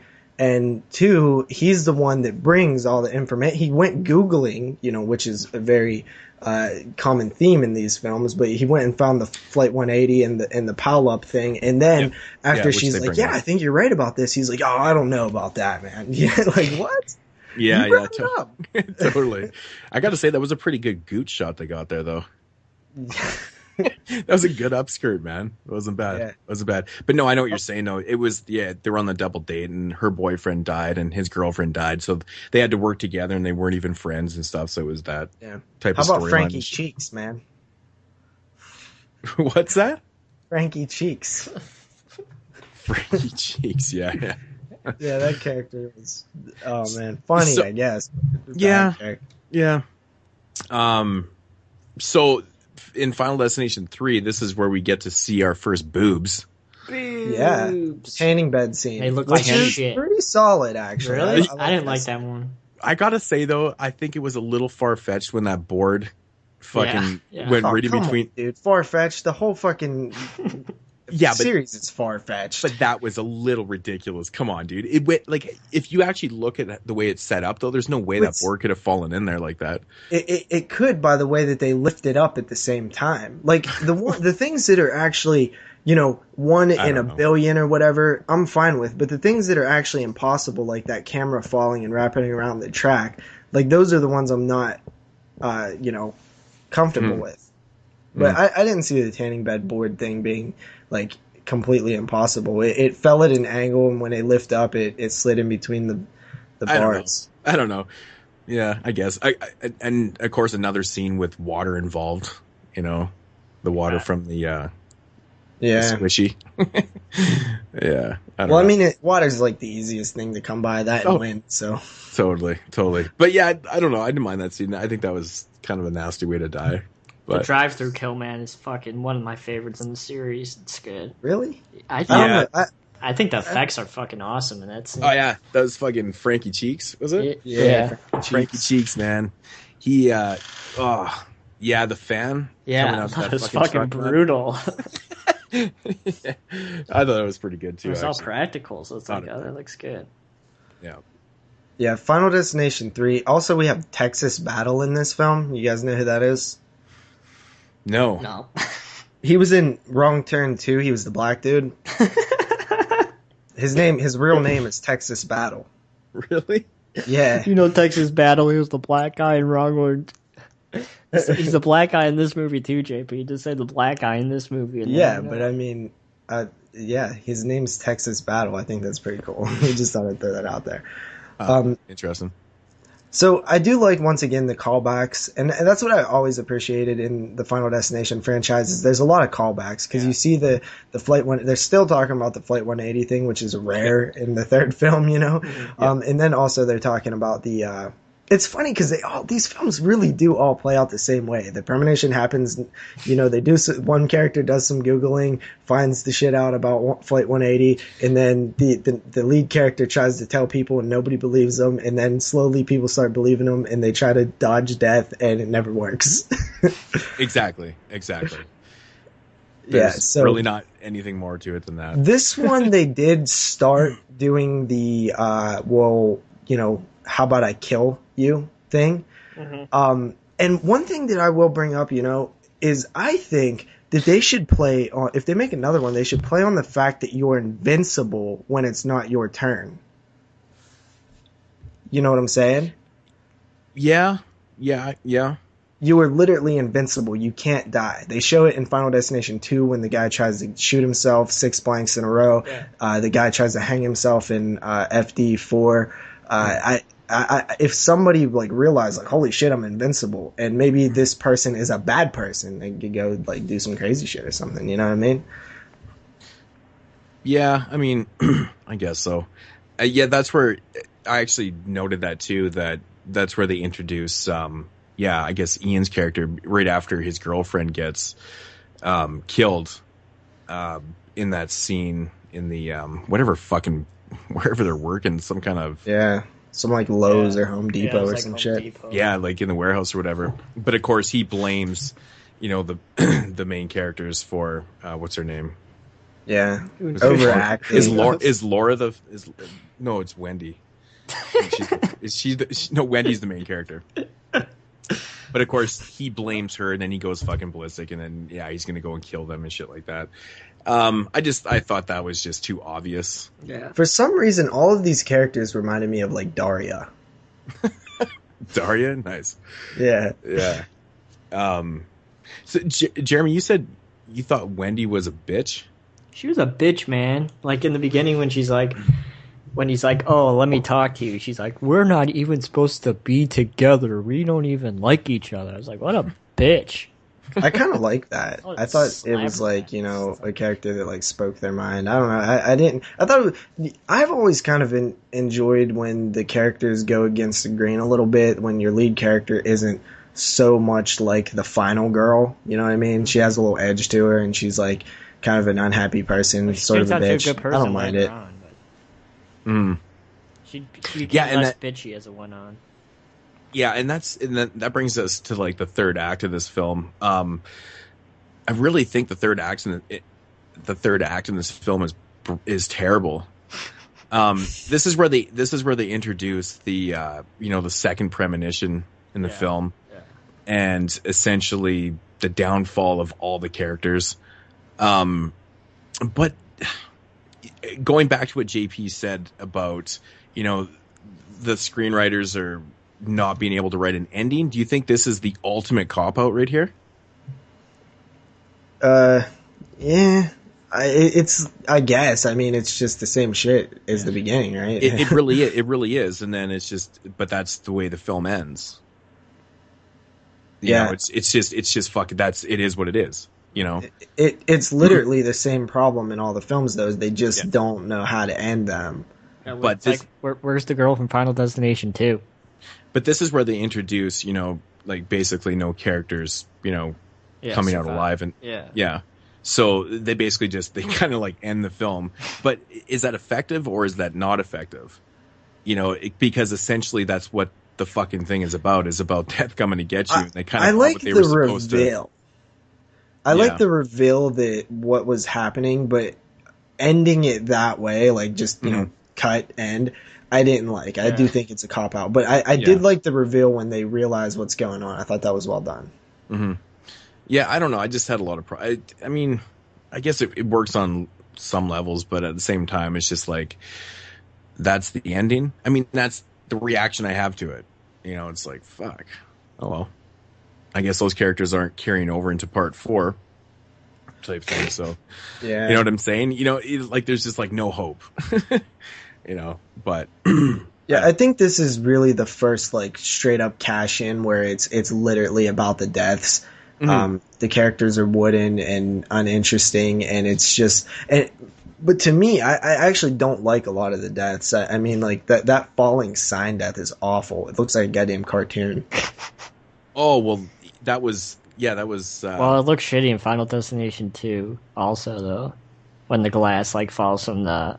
No way! Yeah? I thought it looked... You're fucking nuts. Oh, the glass. You need to open your eyes when you watch movies. The glass death with the kid dying? Yeah. What? Moodz, back me up on this. I will, eventually. See, Moodz thinks it, too. That's why he's not saying it. But yeah, I don't know what else to say about the film, man. It's just yeah. Fuck. I don't know. Ratings. Moodz, body count in this one was a little less than the second one. There was 11 people killed in this one. So it was pretty much on par with the second one, but I wouldn't say kill wise. No, I think most of the kills actually come right in the fucking end of the movie. Yeah, 3 of them. So. But yeah. Ratings on Final Destination 3. I'll go first since I haven't gone first. What did I give this? I gave it a 6 out of 10. Oh, that's pretty high. I also, swear to God, gave it a 6 out of 10. I have them all wrote down right here, and that's exactly what I gave it. I'm assuming that Jeremy is not agreeing. I gave it 5.5. 5.5. All right, so the streak of the same. I could have just said 6. Way to go, Jeremy. Yeah, it was. At least you're honest. That was the Jew's fault. Always the Jew's fault. All right, so that leads us into Final Destination 4. No, it's called The Final Destination. Can we talk about that for a second? That's what right. the fuck? Why did they do that? Like that annoys me so much. It's like Fast and the Furious and Fast. It's simply a cash grab, though. Oh, this is the final one. This is the final film. I think what it is like they're like, we already called. You know, do we really want to keep naming them? like they're embarrassed that they made too many or something. They named Final Destination 5. Final Destination 5. I know, which even makes the Final Destination even more annoying. It's so annoying that they did that. It ruins it. Okay, so yeah, in Final Destination 4, that is the Speedway crash.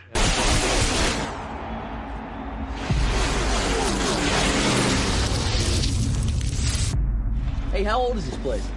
You got me. We're fine. That's why they built the fence there.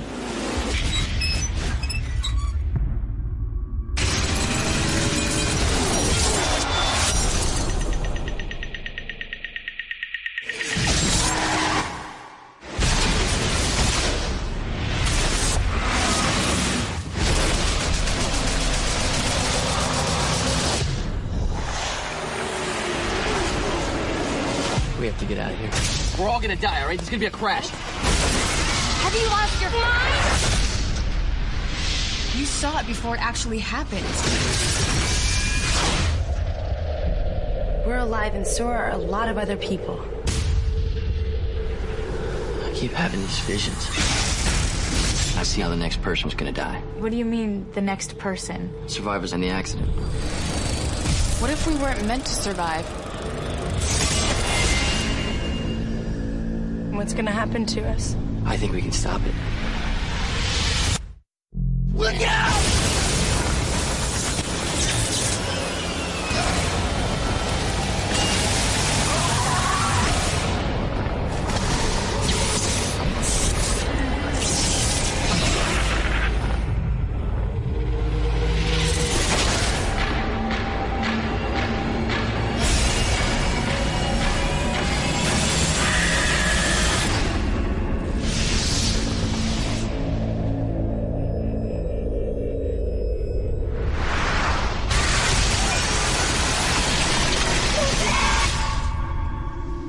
Yeah, it comes out, The Final Destination from the year 2009. That's 3 years after,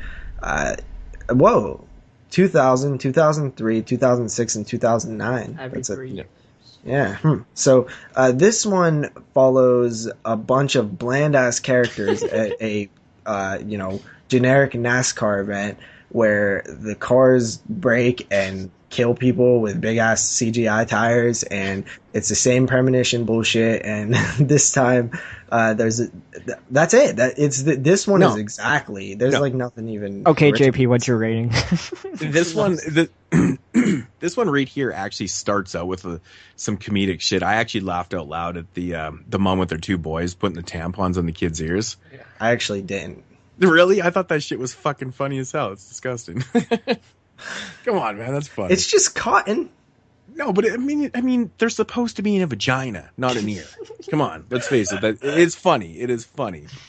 So I mean, I thought that was pretty funny. But yeah, I know what you mean though. The CGI, I'm like, my God, the flying when they're already outside. So this is like the first real kill in the film. Oh man, dude, they're outside. Fucking, what the fuck happened? How'd you call that shit? And all of a sudden, that tire comes flying over and kills that. Oh my God, that makes absolutely no sense. It would never fly that high. In 3D. But dude, the CG is so and now we're in 2009, and it looks like fucking 2000 still. Dude, this one is 3D, man. I mean, these characters are the worst in the series. Yeah. And that's one of the biggest issues with this film. Watching it in 2D just makes it even worse because you know, this is supposed to be in 3D. I understand these things are supposed to be coming towards you on the screen and stuff, but watching it in 2D is it's torture. I've seen it's it really in 3D bad. and it's still torture. It's horribly. Oh man. I actually saw Final Destination 5 on IMAX. Wow. It actually got released on IMAX, but talk about that when we get to it. I literally have a note written down here that you hate every character right off the hop in this film. Yeah.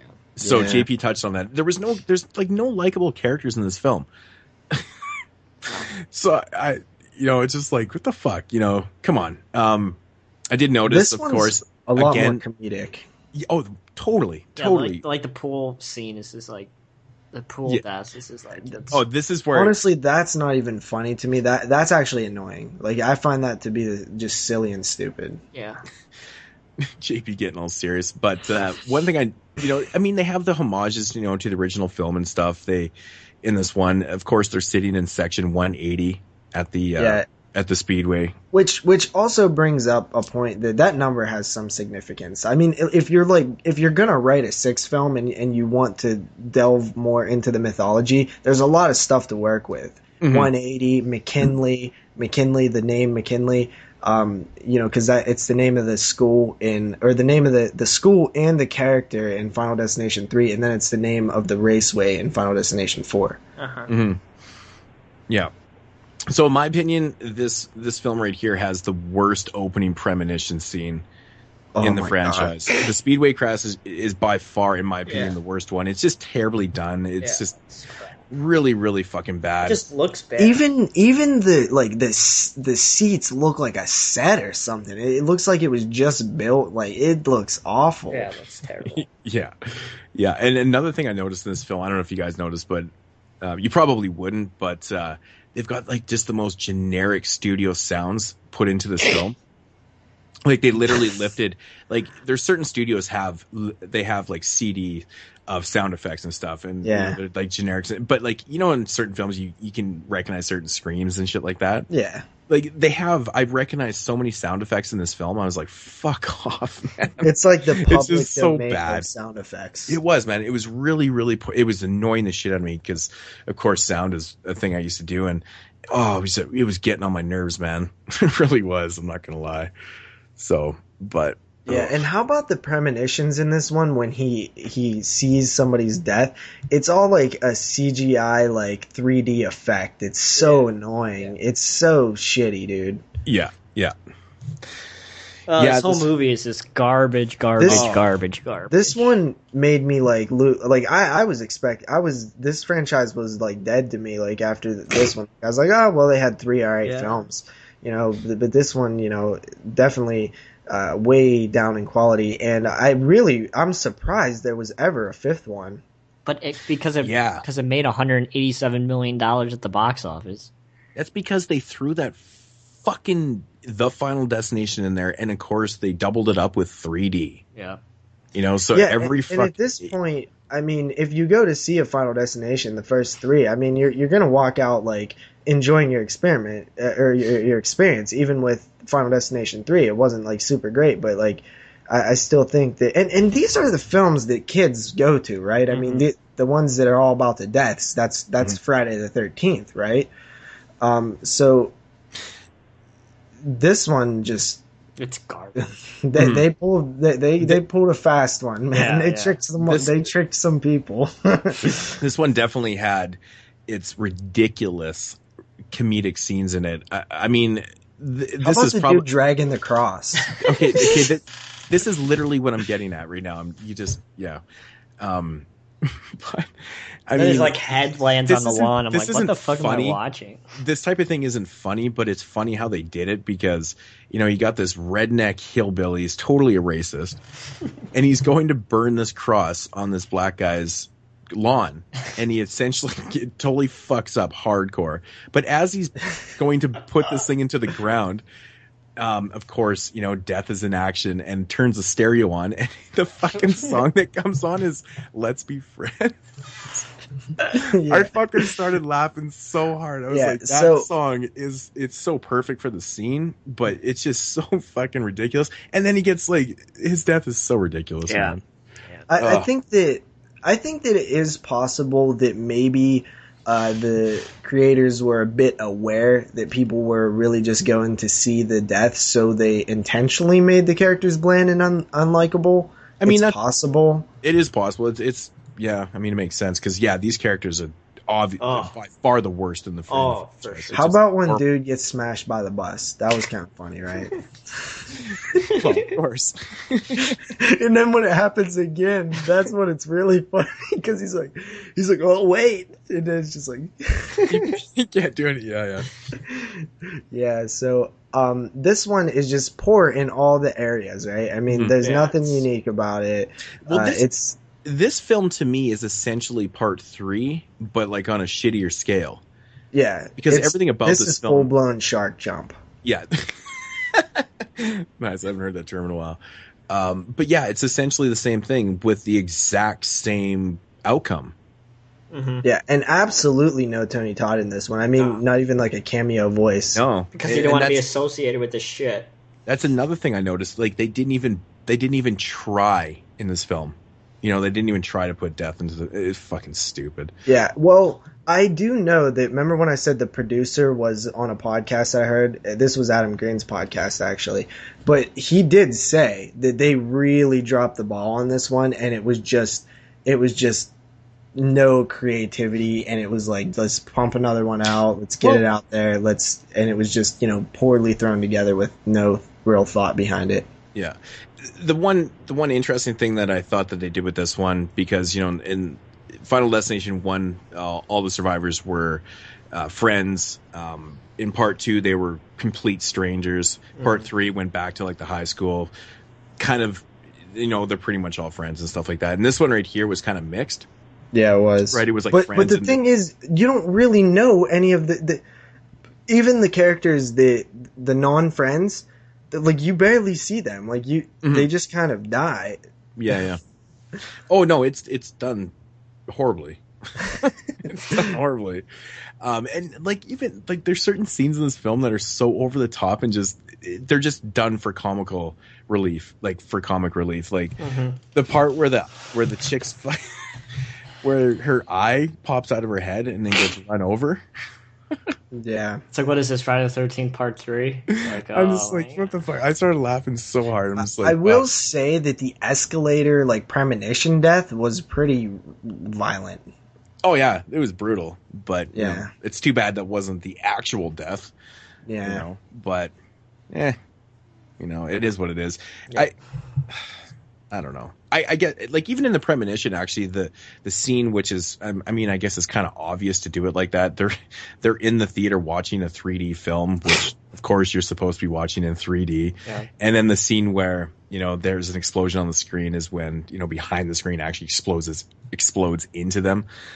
You know, it's kind of cool. I mean, it's not really that creative, but you know. It reminds me of one of those jokes where you have to say, "Get it?" Yeah. Yeah, totally. But yeah. Fuck. fuck, I don't. I just honestly don't know. I really don't know what to say about. It's watchable, right? I mean, there's some entertainment value there, and there's parts of it that you can enjoy, but it's just such a huge step down. Mm-hmm. Yeah, it is a really, really big step down. One thing, I think it was, I don't know, is it in Final Destination 4 where they have the montage, or not the montage, but in the beginning of the film, they do have the montage. Like, I know there's one in the end of the film, but in the opening credits, do they not kind of show some of the previous deaths too? This one. Yeah. So that's actually, that's a plus to the film. I thought that was actually kind of cool. And then, like, I call it the Freddy's Dead montage at the end of the film, where they show some of the more unique kills and stuff. But sadly enough, I like the beginning and the very end, and everything in between was just fuck off. Yeah. Really, this should have been the abortion of the franchise. Straight to DVD. Straight to DVD. It's not a good film. 10 body count in this one, and just not a whole lot, man, going on. So yeah. Ratings, Jeremy, you go first again. Oh, fuck. Just like death, it comes full circle. 3 out of 10. It's fucking terrible, man. It has some entertaining kills, but it's just. Yeah, I'm just below it, like 4.5 out of 10. There's not a lot to this one. I seriously want to take a picture of this. Yeah, mine's 4.5 also. Wow, that's really crazy. How did it get made? That's all I can say. How the fuck did it get made? Well, I'll tell you exactly how it got made. The other ones performed. Yeah. Well, that's the fucking problem with Hollywood. We wouldn't have got all these awesome sequels. I guess so, yeah. Yeah, so Final Destination 5, I guess? I can't believe I saw this in IMAX. Final Destination 5. And that is the bridge catastrophe. Yep. Yeah, this one ruins the chain of events by coming out in 2011. Yep. Only 2 years after. Yeah, we're so due for another Final Destination film. Yeah. I'm actually quite surprised that that one isn't even coming out. I see that it's been quite a while since your first consultation. What made you decide to take the leap today? A lot is going on in my life. I don't want to miss anything. When we're done, you'll have perfect vision. But you know what? My assistant's giving me an incomplete file. I'll be right back. Hold on, you're leaving?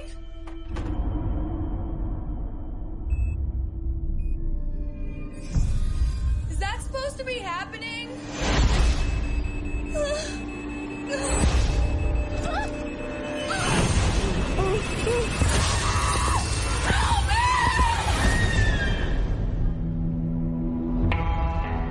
You're not supposed to be here. You were supposed to die on that bridge. A lucky few survive the disaster. And then one by one, death comes for them all.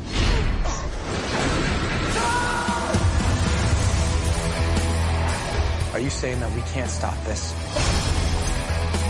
There's an answer for everything.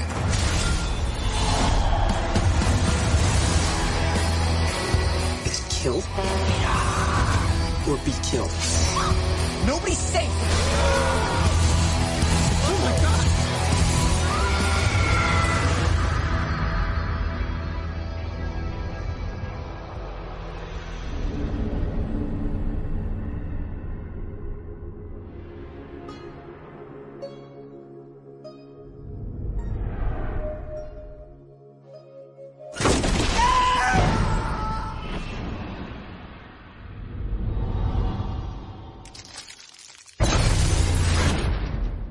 So, Final Destination 5 follows a office employees who are on their way to some sort of retreat.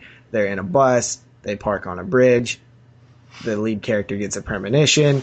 The bridge collapses. They escape. Death is after them because they cheated death. He then gets premonitions to, skip. Does he get premonitions in this one? Can't remember. In the main character? Yeah, like to skip the people. To skip the people? No, I think they just kind of assumed. No, they get. I think they just go off the order or something. This time. No, it's because Tony. I think it's because Tony Todd, because Tony Todd actually mentions randomly in this film too that he basically kind of hints to them that if you take someone out, this is where the new rules of Final Destination come about. Which essentially could have been there the whole time. Mm-hmm. It could have been, but he basically hints to them and says that, Death has a plan. You guys aren't supposed to be here right now, but therefore, if you kill someone that is occupying space in this realm, you essentially take their spot in reality and you become, you can live out their years and stuff like that. So, yeah. So this one, if you kill somebody, if you kill somebody, you get what life they had left in exchange, because somebody has to die. That's the thing. Like death, you was supposed to die. Yeah, so there's only so much to balance the books. Yeah, there's only so much room here, and you're not supposed to. So someone's got to go. Yep. Yeah. I like to see Tony Todd back. I was pretty happy with that. It's like at least he came back. It seems like he gets more screen time than ever. Mm-hmm. Mm-hmm. Yeah, which is still not very much. Did you guys like this whole chain of rules, or the changing of the rules and stuff? I fucking loved it. I thought it was I thought it added a whole new element to it, especially after part 3 and 4 being essentially the exact same movie. This one was real fresh. It kind of the best thing since part 2. But yeah, I remember when this one came out, the trailer and stuff, and I was just like, I was still had the bad taste of part 4 in my mouth, and I was like, another one? Like, how did this one get made? The other one was terrible. And then seeing it, I was just so surprised, because I was like, wow, they actually did something fresh with this series that has been doing the same thing for 3 films now or whatever. So I was like, I was really like blown away that they actually found a way to add something new, spice it up a bit. Mm-hmm. Mm-hmm. I think the critics liked it too. I think this is the first film in the whole series to get a pretty positive review. I think it has a 62% on Rotten Tomatoes, which is pretty good. It's the highest definitely of the whole series. So, they must have been doing something right. Yeah, adding that,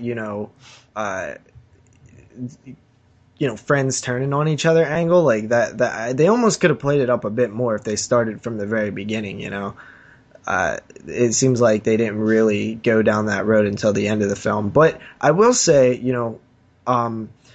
another layer peeled back on Tony Todd's character, where he says, I've seen this before, makes you think he is Death, right? Because technically, going into that territory, it's the first film, right? Yeah, and I'm a little confused about that line though too. It is weird though, isn't it? No, I don't think it is. I think it is if you weird don't because think of Tony Todd as Death. But if he is Death, then of course he's seen it before. Mm-hmm. Well, I guess if you interpret it like that, but if you're thinking about the whole, the franchise and stuff, essentially what this movie comes to be, the timeline and exactly what it is. So essentially this is, kind of the first, the way it comes full circle. Yeah. So if you look at it so that's odd. Well, he said he's seen it before, but Alex, his character from the original, never talked to him yet. Then yeah, it would be weird. But I think that line was thrown in there to add more to his character, because once the reveal happened, you would be like, wait a minute, that doesn't make sense. But then when you thought about it, it'd be like, oh, he's the character, he's Death, of course he's seen it before. Yeah. Like, I think it was really intentional. I felt intention there. And no shitty CGI. I remember watching this movie, when it came out, and being like, I'll never forget it when the one character, fuck is this? The dude, the chef, where he's talking about getting an internship in Paris, and I was like, are you fucking kidding me? What's up with Paris? All these things connect. I was like, no, and I'm thinking to myself, I'm like, okay, where are they going with this? And then, obviously, the way it comes full circle with the whole Paris thing. I really thought the end of this film was fucking awesome. Yeah, it definitely was. It really was It was cool, such man. a huge surprise. Yeah. And then you actually look back and it makes sense, because one of the banners in the gymnast room was from like 1994 or something. Yeah. But there's lots of little subtleties though. I mean, they're talking on cell phones that are flip phones. Yeah, and you don't notice that right away, right? You're just like, oh, it's a movie cell phone, sometimes they don't use real. There is a scene where, Buddy, she's basically telling that fucking goof that was stealing shit off the dead people, the guy that dies by the Buddha head. Yeah. She's like, there's no cell phones here, and he kind of makes a point, and he like literally makes a point of like snapping it, back, or folding up the phone, and I was like, oh, fucking snap. Is the premonition? So yeah. Do you guys think this is the best premonition in the series, or you still leave it to number 2? 2 is definitely the best. But do you think this comes in second? This is second. Yeah, I agree. Yeah. Yeah, with the exception of the one guy that's hanging on that lat. Yeah. The pipes, the pipes, and the sheet metal. That was the rebar that goes through him. Holy man, Yeah, is that ever bad CGI? Really bad. The main character gets hit with the sheet metal too, which is also bad. Mm-hmm. But besides that, it's a lot better than the Final Destination effect-wise. Oh yeah, a lot better. Yeah, and it's kind of scary too.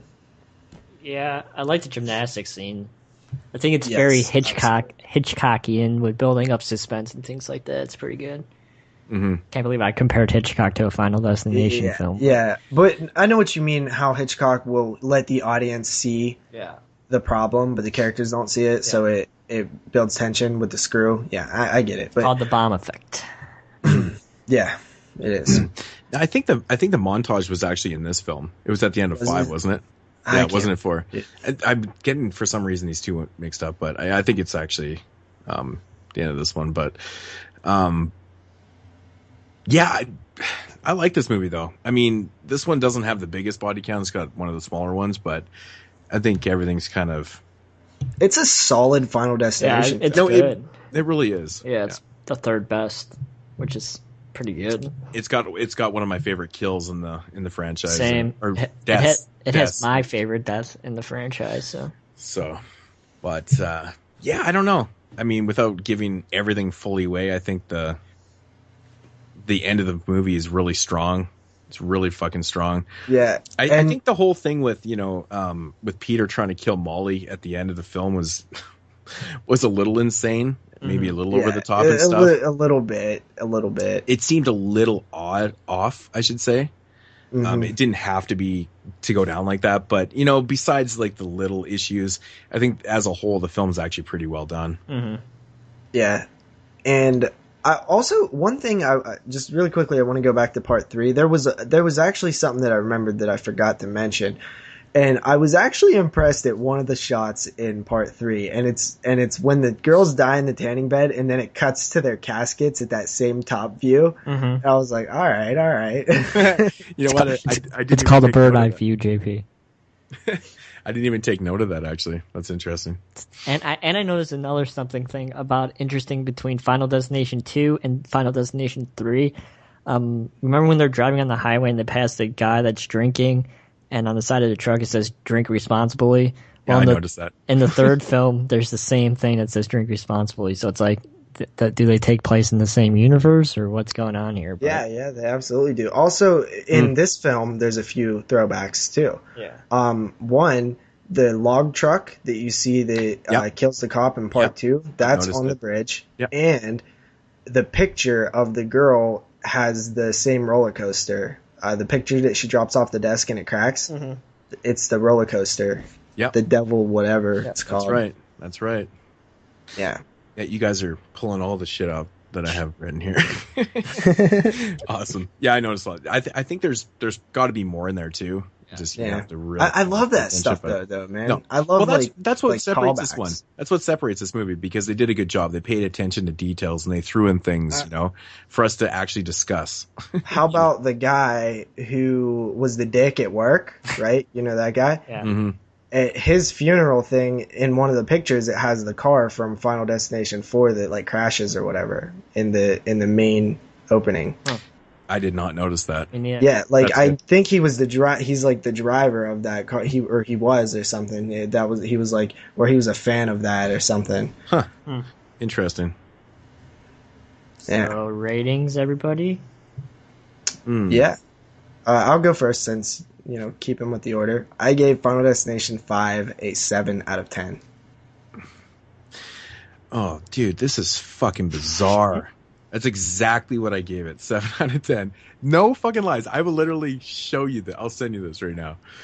That's funny. I swear to God, I did not change any of my ratings. Me neither. I have them written down too. I give it a 7 out of 10. So wow. So everything was the exact same with the exception of the Abomination. 4. Yeah. Part 4, yeah. And part 3, we're a half point off. But me and Moodz had the same on all of them. Yep. That's crazy, dude. I think we even had the same on Leprechaun, like up to like part 5 or something. So I think we beat our record. Is that the one with Postmaster P? Yes. Postmaster P. Don't get me started. All right. Good stuff. So I thought it would be fun after we discuss the Final Destination films to just give a brief top 5 list of our of our favorite deaths from the series because essentially that's what the series is really about. It's about watching the kills. I'll go first. Okay, you can go. All right, number 5, I have the Weight Crush from Final Destination 3. It's pretty funny. Number 4, I have the elevator death from Final Destination 2. Number 3, I have the Stifler decapitation from the first Final Destination. It's just hilarious. I'm sorry. Number 2, I have the drive-through kill from Final Destination 3. And number 1, I have the Buddha kill from Final Destination 5. Interesting. Yes. Moodz. All right. In at number 5, I have the airbag death. That fucking shit made me laugh Final so hard. Final Destination 2. Yeah. Yeah, from Final Destination 2. Number 4, I had the another kill actually from Final Destination 2, and that's the glass death. I loved it, man. I love that because it just happens to like the youngest kid, and it's just Did it brutal. look like terrible CGI to you? I mean, it wasn't that bad, but it was just fucking hilarious. It's just I didn't even notice CGI in that, to be honest. Fuck, it's just the way it happens. It's like not a bad death. It just demolishes them, man. Yeah. It's brutal. It's so brutal. Number 3 is the uneven bars death from Final Destination 5. Dude. The uneven bars. Which one's that? Gymnastics. Yeah, when she hits the ground and breaks in half. Okay. Dude, it looks so fucking funny. Number 2 was the fan in the back of the head in Final Destination 4. 3. Did I put 4? Oh yeah, from 3. Yeah. And my favorite death in the friend. This is probably a surprise, but it really I literally rewound this part like 100 times back in the day, watching this on Blu-ray over and over again, watching how it happened. It's hilarious, but it's the bus death from Final Destination 1. Drop dead. So, what's that? Right? Yeah, she says drop dead. Yeah, and then she steps off the curb and just gets demolished. But it's funny when you watch it in slow-mo, if you do it frame by frame, as soon as she steps off, her body like explodes. Her head actually blows off her neck. I literally one day was laughing so hard I must have rewound it 100 times. It's by far my favorite because I've had the most fun with that death. That's funny. So JP. Yeah, number 5 is the pipe death from Final Destination 2. Number 4 is the bus death from Final Destination 1. Same reasons as Moodz. Number 3 is the ladder death, and I like that one from the build up. In the Final Destination 2, the first guy. Number 2 is the. Hold up. It's the guy getting cut in half with the fence, the one that Jeremy didn't like in Final Destination 2. And my number 1 is the gymnast death from Final Destination 5. Oh, so we all had. Me and JP had Final Destination 5 as their number 1 kills, and Moodz, you had it as number 3. Interesting. Yeah. Dude, when she hits the ground, man, fucking folds in half, man. Oh, it's brilliant. So good. Yeah. This was a fun a franchise to do because there's not really a whole lot to say about the films. And that's the thing. You can't be super analytical about it, but no. They're fun movies, and I love them. Even part 4 I can watch just because it's part of the franchise, and I get excited. If they announce a 6th one, I'd be pretty hyped because they're just fun to watch. Yeah. You're just wondering what kind of crazy shenanigans they're getting into, laser eyes, surgery and stuff, you know what I mean? Like it's you just want to see, and they each time not every time, but usually they expand the mythology a little bit and they add some rules, and I like it. Yeah, I agree. Yeah, so next week the battery? Yeah. We're doing the battery next week? Yeah. Okay. I actually didn't know. So, yeah, so I guess we're doing the battery for anybody out there that wants to check out that film. So you know what we're talking about when you're listening. So, yeah. And, Jeremy, it's our first show in October. Yeah. It is going to be the first show in October. Indeed. All right. So I hope everybody has enjoyed this episode. It was a lot of fun.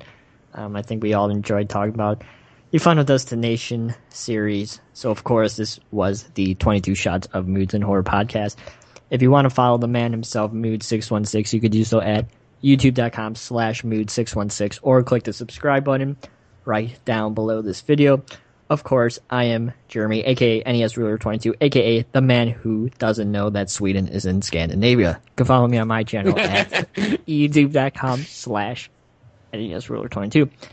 And as always, if you want to follow JP, aka the man whose fucking Steelers lost to the Tampa Bay Buccaneers, you can follow him at youtube.com/doubleshotj.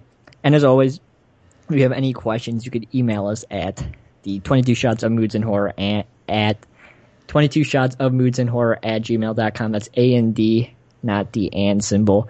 And as always, you can listen to us at thedevilseyes.com. And you could always tweet us at 22 Shots Podcast. So that should be it, folks, for this week's episode of the 22 Shots of Moodz and Horror podcast. As always, we'll be back next week with the battery.